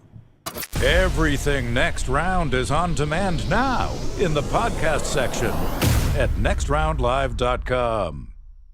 Follow Next Round Live on Twitter, Instagram, Facebook, and YouTube. The social media team at Next Round Live is dedicated to giving you daily news conferences and practice video from UAB, Alabama, Auburn, and around college football. Follow and compare to the sites you used to visit. You'll also get the latest highlights and news from the Next Round Daily Show. Turn on the notifications so you don't miss a thing. Next Round Live on Twitter, Instagram, Facebook, and YouTube. See more at nextroundlive.com. Hey, let me tell you about our friends at Urology Centers of Alabama. Compassionate and comprehensive urological care with 35 physicians, 17 locations across Alabama. Their patient-centered approach to all of your urological needs. Remember, they've got that new men's health center. It is beautiful, helping men with a wide range of sensitive male issues in a comfortable environment. You can always go online, visit urologycentersalabama.com, schedule an appointment with one of their many urologists today. Are you tired of buying your CPAP mask and supplies online only to be disappointed? It's time to visit CPAP Plus, your locally owned and operated CPAP shop that prides itself on personal service. Come see what you're buying at CPAP Plus with 3 convenient locations in Pelham, Highway 280, and now open in Trussville. Drop by for a free CPAP checkup and free filters, no appointment needed. Plus, sign up for their giveaway for a chance to win a free travel CPAP machine. Just Google CPAP Plus or visit any of those 3 locations. Buying that perfect home is one of the most important financial decisions you'll ever make, so it's crucial that you have the right partner to help you through the process. Hi, I'm Lisa Zeig, Vice President Mortgage Loan Officer for Bryant Bank, and I'm here to tell you that we are that partner, making it easy to buy with confidence. We offer a variety of mortgage products to fit your unique home buying situation. That kind of hassle-free approach might not be what you'd expect from a bank, but it's exactly what you can expect from us. Give me a call today or visit one of our 18 offices across the state of Alabama and let me show you what banking beyond expectation is all about. Hey, you. It's the holidays. Give cheer a lift. And at New Balance Birmingham, we got the gift. That holiday vibe? Find it inside. Come together at New Balance Birmingham on Highway 280, right next to Chick-fil-A. New Balance Birmingham, we got now. Twin Peaks is the best in the game. Here, you're in the red zone for every college rivalry and divisional matchup all season long. On game day, you never have to decide which teams to watch, only what combination of bites, burgers, wings, and more to order. Plus, where else are your favorite draft beers always poured at a frozen 29 degrees? Only at Twin Peaks, the #1 sports bar. Stick around after the sun sets. Twin Peaks is open really late. Wind down with bourbon and late night bites. Only at Twin Peaks. Hey, there's nothing worse than waking up to a plumbing problem. Don't get caught in a flooded house. Call the guys at Hemp Hill Services. Adam, Chad, and the team at Hemp Hill are the only ones I trust to fix it and fix it right the first time. Hemp Hill Services does it right and always at a fair price. For all of your plumbing, cooling, and heating needs, trust the name that Birmingham has trusted since 1954. That is Hemp Hill Services. Call now, 205-229-2090. That's 205-229-2090. This hour of The Next Round is presented by the Birmingham Racecourse Casino, now featuring 7 days of giveaways with your chance to win a share of up to $125,000. The more you visit the Birmingham Racecourse Casino, the more chances you have to win. Let's face it, a home is one of the most powerful assets you can have, and our friends at Mortgage Right want to help you build wealth through home ownership. Mortgage Right is all about providing competitive rates, a variety of loan products, and a multitude of resources for a seamless home buying experience. They treat their borrowers like family and are always looking to bring more happy homeowners under their roof. See more by visiting mortgageright.com/TNR today and start living. That's mortgageright.com/TNR. NMLS 2239, Equal Housing Lender. At Academy Sports and Outdoors, we believe the best holiday fun happens out there, on the driveway with a new basketball hoop, out back around the fire pit, or up in the deer stand. No matter your fun, we've got it. The right stuff at the right price. Academy, have fun out there.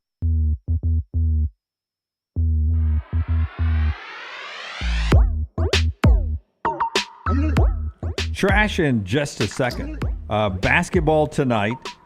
Tennessee, #1 in the country against Miami. 5:30 ESPN Madison Square Garden. Michigan and Arkansas tonight, 8 o'clock ESPN. This is the Jimmy V Classic happening tonight. I think there is a chance you see Chris Youngblood this weekend for the first time at Alabama. They play Saturday against Creighton. He's supposed to be the biggest addition this offseason for Alabama. Has missed the first part of the season to injury. That foot getting better and better. We were told back before the start of the season that December was the place to start looking for him. Maybe to start a conference play. Maybe this weekend against nationally ranked Creighton. is the time to bring him in. By the way, for the SEC this past weekend, Kentucky beat Gonzaga, big win up in Seattle, and Missouri beat number 1 Kansas this week, opening the door for Tennessee to be number 1. Another basketball note, after I remind you, our friends at Storm Restoration Roofing are there to help you with all your roofing needs. Maybe you have some storm damage. Greg from Pell City can help you with that. Maybe you need your roof replaced. Greg from Pell City can help you with that. But before you get that roof replaced, you need to find out what's the situation of your roof. Where's the status of your roof right now? Greg from Pell City will get on top of that roof and give you a free, no-cost roof inspection. Absolutely free with no obligation if you call 205-542-3531. 542-3531 or Greg from Pell City on Facebook. A+ rated with a Better Business Bureau. Sometimes Greg gets up there and says, hey, your roof's fine for another 3-4 years. You don't need to replace it. He also does insurance roofing claims, restorations, and so much more. Free quote, free evaluation, and that free no-cost roof inspection, all with our friends at Storm Restoration Roofing. Greg from Pell City there. Little T has built a graphic. It's the 6th AP poll. That's the magic poll. The 6th AP poll. In basketball. In basketball. And it came out yesterday, and these are the 12 teams that are at the top of the rankings. Every year, starting in 2004, if you've been in the top 12 of the Week 6 AP poll, that's the group the national champion has come from. It was 2003 Cinderella Syracuse that keeps this streak from going all the way back, wait for it, to 1988. Wow. So from 1988 to right now, only 2003 Cinderella Syracuse breaks the streak of the Week 6 AP poll top 12 being where the national champion has come from. Now, there's no rhyme or reason. It's all kismet and voodoo and any of that stuff. I don't think it's voodoo. Because I'm glad you did this today, because when we do this going into the tournament, I always look back and say, why does this poll matter? But think about what you've just seen in college basketball. We have seen so many good intra-conference matchups that I think you feel like you know who intra-conference matchups. You feel like you know who's good and who's not right now. I'm going to make one point, though. Yeah, I would say that you are going to get your national championship or champion eventually from this list. But interesting teams to look at. Houston probably not as good as they were. That was the point I was going to make. They're not in there. UConn. Not in there. Baylor's not even ranked right now, and I think Baylor's good. Yeah. So, but every year we do this going into the tournament, I'm like, why does Week 6 matter? But if you start to think about it, we've seen most of the good interconference matchups that you're going to see. Another team that's not in there is Creighton, who Alabama's about to play, and this may not be a vintage Creighton team, but they did just beat Kansas. Well, Kalkbrenner is finally healthy. Yeah. So that's the difference right there. Oh, I thought Creighton was in the top 12. Are they not? No, they're not even ranked. Yeah, they're in Tuscaloosa this weekend. Big game there for the Crimson Tide to hold on to their national reputation with that home game against Creighton. So those are your 12. Remember that when you fill out the bracket a little bit later on. Go ahead and bookmark that. It's for you at Next Round Live on our social media platforms there. Let's do trash. It's brought to you by Mortgage Right. Tyler, you got the roulette wheel ready to go, man? Red 12. Congratulations, the Cure Rock and Roll Hall of Fame inductees 2019. Are you as excited as I am? By the sounds of it, no. LT's Trash is presented by Mortgage Right. Mortgages done the right way.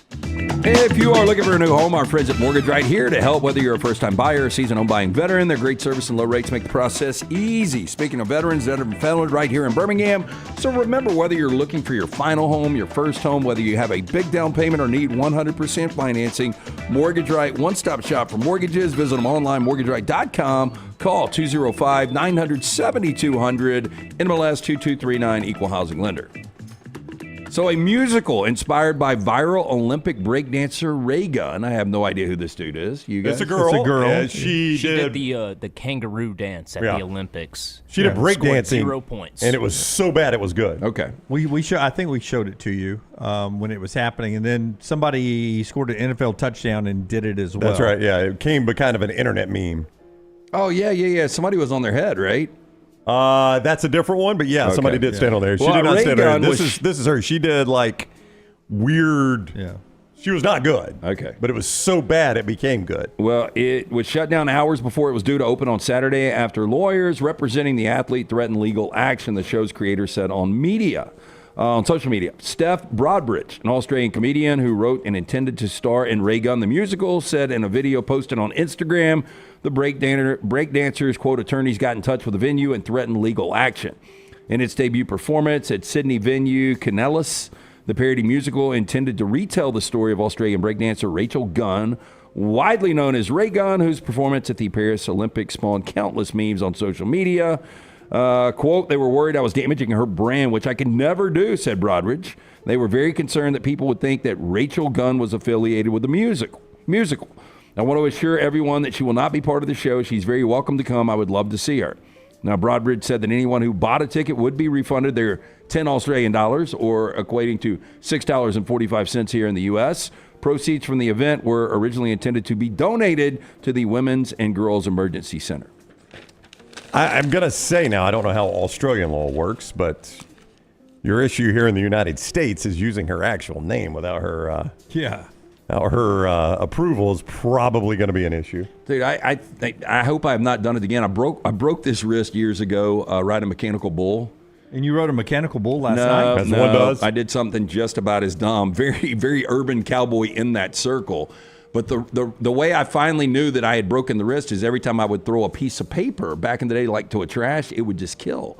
And it's really acting up. So Jack and I went bowling last night. Oh, wow. And he loves to hit that speed bag, the power bag. So he got me to hit it a couple of times. Holy shit, I think I broke my wrist. So did you just try to hit it as hard as you could? No, it's one hit. So it's got pounds per pressure or whatever on there. Did Jack beat you? No, come on. Not the old man. At some point, you got to let him win one. He got smoked at bowling too. Hey, by the way, second game. I haven't bowled in forever. What would be a good score? Only bowled 3 games. Well, I think anything that's over 200 is impressive. I was going to say 150 plus. 196. That's impressive. I mean, 7 of 11 frames were strikes. It was crazy. Very nice. That was the first Stella I had. The first game I did, and I bowled like a 120. Yeah. And I went and got a Stella, and Jack's like, "Oh, here we go." He's in the beer window. He knew he was in trouble. Yeah. So 7 of your 10 frames. 7. Well, if I add the additional frames, once we got to the 10th frame, 7 of 11. So you had 2 strikes in the 10th frame, you think? Yeah. Yeah. That shows you how hard. I mean, 7 of 11 bowls. And I only get a 196. You only get a 196. And one was a spare. The first 2 frames were like a 7 and then an 8, and then everything else was striker spare. Yeah. That's amazing you didn't go over 200 then. I know.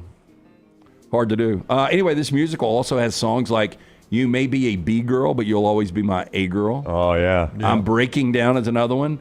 And I Would Have Won, but I Pulled a Muscle. So some pretty unique songs there. Story Too bad of my we'll life. never get to see it. Snoop Dogg back in the news. Not that he needs money, right? Seems like Snoop Dogg is everywhere. Hey, print money. Yeah. Right now, everybody wants him to endorse their products. He wants to be on MasterChef. After presenter Greg Wallace's departure from the UK's version of the popular cooking show, the rapper 53 suggested that he could be the next host and that his friend, celebrity chef Gordon Ramsay, would support the move. Okay, just real quickly, this photo. Do you feel like they have taken Snoop Dogg onto a set kitchen that, okay, this is the way America thinks your kitchen looks, Snoop Dogg? Impossible. Because there is no way Snoop Dogg's kitchen looks like I'm with you 100%. This picture was promotional material for his cookbook, so I assume it is a set. Yeah, no way it's his. And that looks like a New York City apartment where, you turn right around, your couch is 3 feet from him, and then the TV is 2 feet in front of the couch, and then the bed is right to the side, and then the toilet's in the middle of the room. We can't use your real kitchen, Snoop Dogg. And we got to get the chefs out of the way. Snoop's definitely got a nicer stove than that. Yeah, let's go with this ragtag stove here that makes you look like the common man. Oh, he's got, Viking and Wolf and all the really good appliances. Looks like he's cooking in a cabin right there. Now, the rapper said, quote, "You better believe Snoop could be the new Master Chef judge. My boy Gordon judges on the U.S. version of the show, and I know he would back me to be able to judge on the U.K. version." I mean, I'm not going to assume Snoop can't cook, are you? I mean, I have no idea. As Tyler said, he did a cookbook. Show with that convicted felon. Gave her a job. Who? Martha Stewart? Oh, Martha Stewart. Yeah. But Yeah. They smoked a bunch of weed together, didn't they? Yeah. I would say that, I mean, who better to smoke meats than, That's right. than Snoop Dogg? He knows how to smoke. He's the smoker. So a hangry woman in California was taken into custody after allegedly pulling a gun on a fast food restaurant employee because some French fries were missing from her order. I really think some people do this on purpose just to get arrested. Or get attention, or all the above. I mean, you pull out a gun on a fast food restaurant employee Over because you fries. get French fries. You know you're going to jail, right? Yeah, I'm absolutely. I'm watching Black Dubs right now, and they'll pull out a gun pretty easily, but French fries isn't a reason why. Where's Black Doves on? It's Netflix. Good. It's got Keira Knightley in it. Oh, I like her. Yeah. Always been a big fan. Yeah. I liked her most when she was dressed as a pirate. Yeah. There was something about her and pirate. She was good in Arthur. She was an archer. Yeah. Yeah. And I just don't believe back in the Arthur days you had a bunch of chicks with washboard stomachs. No. She was running around shooting people with arrows with a washboard. Yep, I'm with you. Not a spoiler alert, but do you think people really can throw knives and be on target with them other than the boys who live next door to The you? Flints? The Flints. I mean, Yeah. and it's sticking the wall. They You can talking about like when they grab it by the? Oh no, just in a fight, Brown. They on the counter throw it and can. Like, I think I could hit you in the chest with an axe and kill you from like 20 feet away. But see, with the axe, even if the blunt end hits him, it's going to either stun him or if it I hits him feel in the good head. about the it's blade. gonna- I don't know if you guys remember, but when we were dealing up the axe out in Trustful. The axe throwing joint? Yeah. Yeah. Now, They had a bad way to go this past week on Landman. oh, yeah. Oof. Yeah, that was awful. But I mean, I don't want it to go in that way, Oh, where I've got that was some time to think about it. Awful. mathematically, if I grab a knife and I throw it at Tyler, it's roughly 50-50 the blade end's going to hit him. It is. Well, first of all, you got to hit him, but a lot of these people that do this, they practice throwing Yeah. knives. So they have the feel on That's right. the blade's going to be the end going down. I'm going to say Aren't there certain knives that are weighted to where the blade's always I going to think be so, the yeah. one Yeah, that yeah. lands? if it's just a normal knife, Brown, I think No. it's 25%. Probably so. Yeah. But to Tyler's point, if I've got the throwing knife, it's probably better than 50-50. That's boom, it hits And that's that what way. you're going to carry, right? Yep.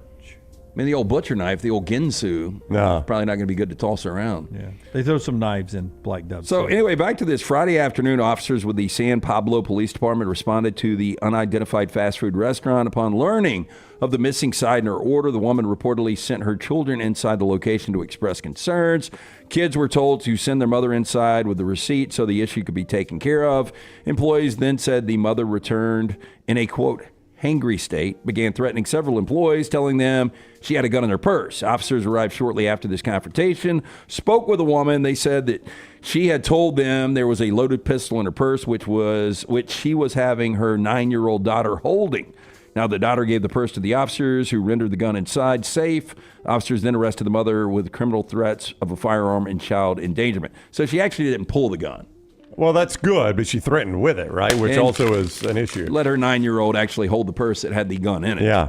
You know, the fries I almost never eat all the fries. Well, there used to be a group of guys who would throw a lot of fries into my bag. If I ordered... Were there 5 of them? There were 5 guys, a group of them. And they don't put as many fries in the bag anymore, the extras. Yeah. To the point where now, probably to their benefit, I order the large instead of the small. Yeah. Here's what you're getting. You're getting price increases, but you're getting smaller portions. That's right. Yeah. So, but I always counted It's a lose-lose for the consumer. It is, absolutely. I absolutely made choices to go there because of the extra fries. Yeah. And now I don't think I'll do that. It's not extra. They charge you for the extra fries, but they just give you a smaller container for them, so it looks like you've got a bag overflowing with fries. That's right. Listen, don't come and spoil my way of thinking, okay? They're extra fries to me. But where it would screw up is you would go with people and everybody would order fries, and you're like, guys, we really need one order of fries. There will be plenty in this bag, I promise. Everybody just get a burger. Because they're used to our great friends at Milo's.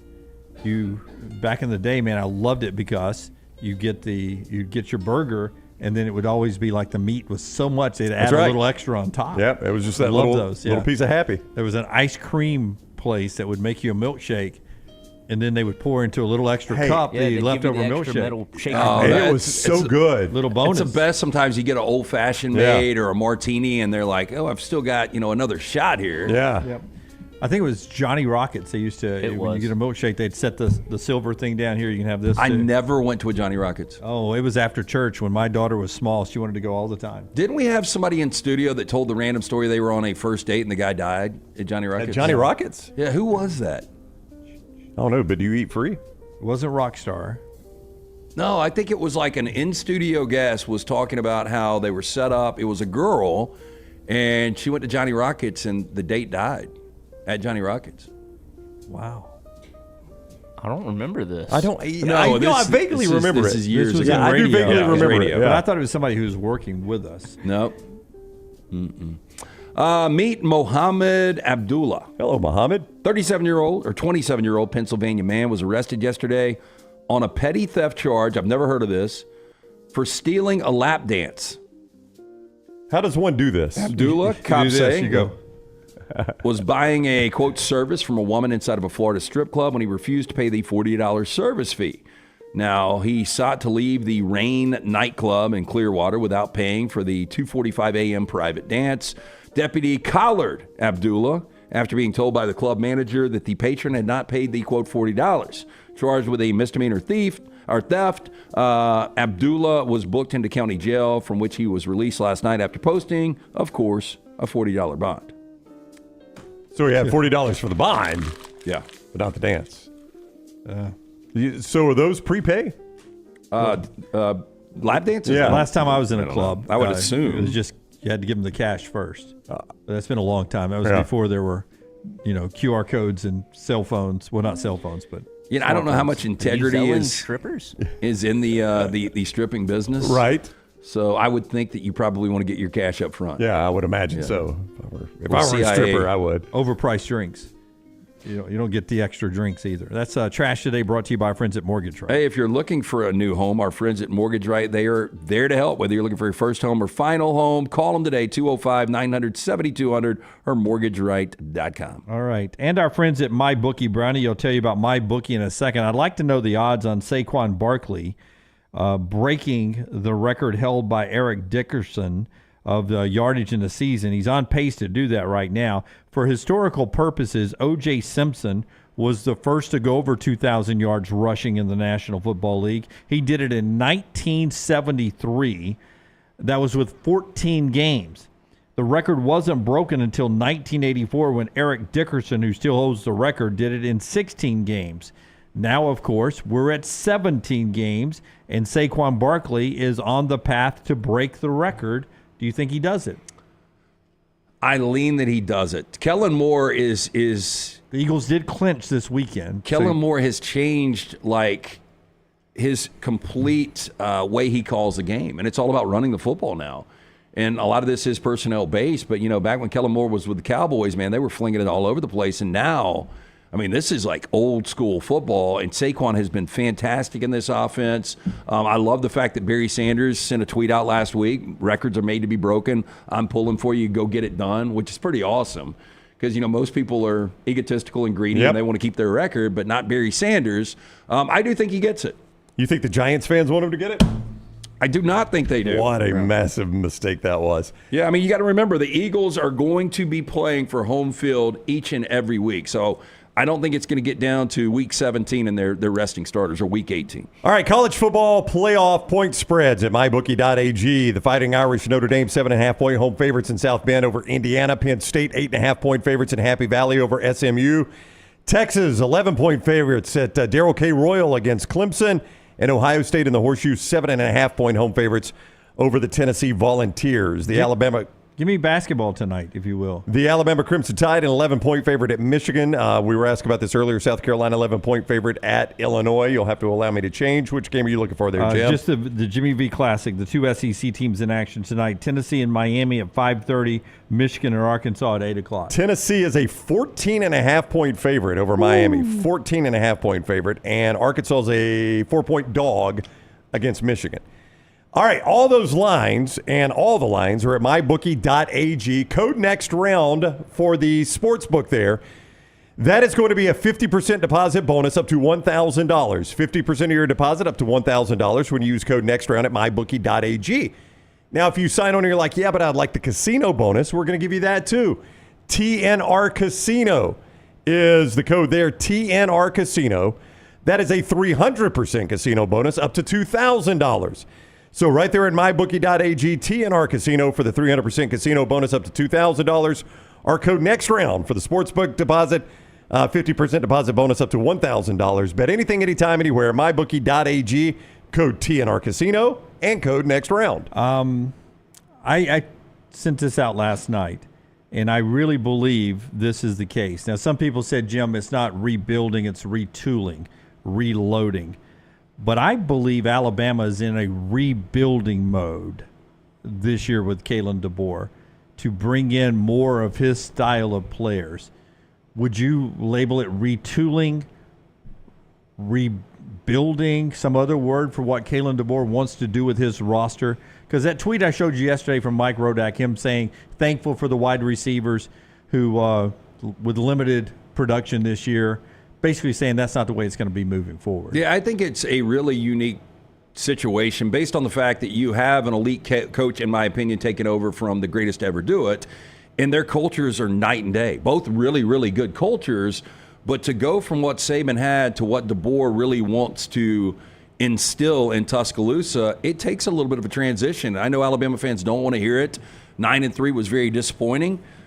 But I think you're going to like the results moving forward. And I do think Jalen Milroe just wasn't that fit at quarterback, as good as he looked at times. And I was on with our friend Ian Fitzsimmons last night, and he asked me about Milroe. Is Milroe going to the NFL, or do you think he's back in Tuscaloosa? And I said, he ain't back in Tuscaloosa. No. And he said, what is that, fans? And I was like, I don't think it's fans. I think it's internally. Like, they're ready to move on. And I think Kalen DeBoer has a quarterback in Ty Simpson that is more in line with other quarterbacks like a Jake Haener or a Michael Penix. Some in the mybookie.ag chat room are using the word recalibration. It's a recalibration for Alabama football. Well, I used rebuilding because they're going to build it differently.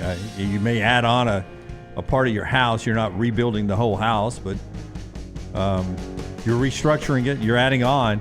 He's got to do it differently, and they absolutely had to play this year the way they played with Jalen Milroe to have a best chance of winning games. But moving forward, that's not the style. That's not what he wants to do. That's not how he won all those games. And I think he's going to do it differently. Different style of quarterback, more high-quality receivers that fits what he wants to do receiving-wise.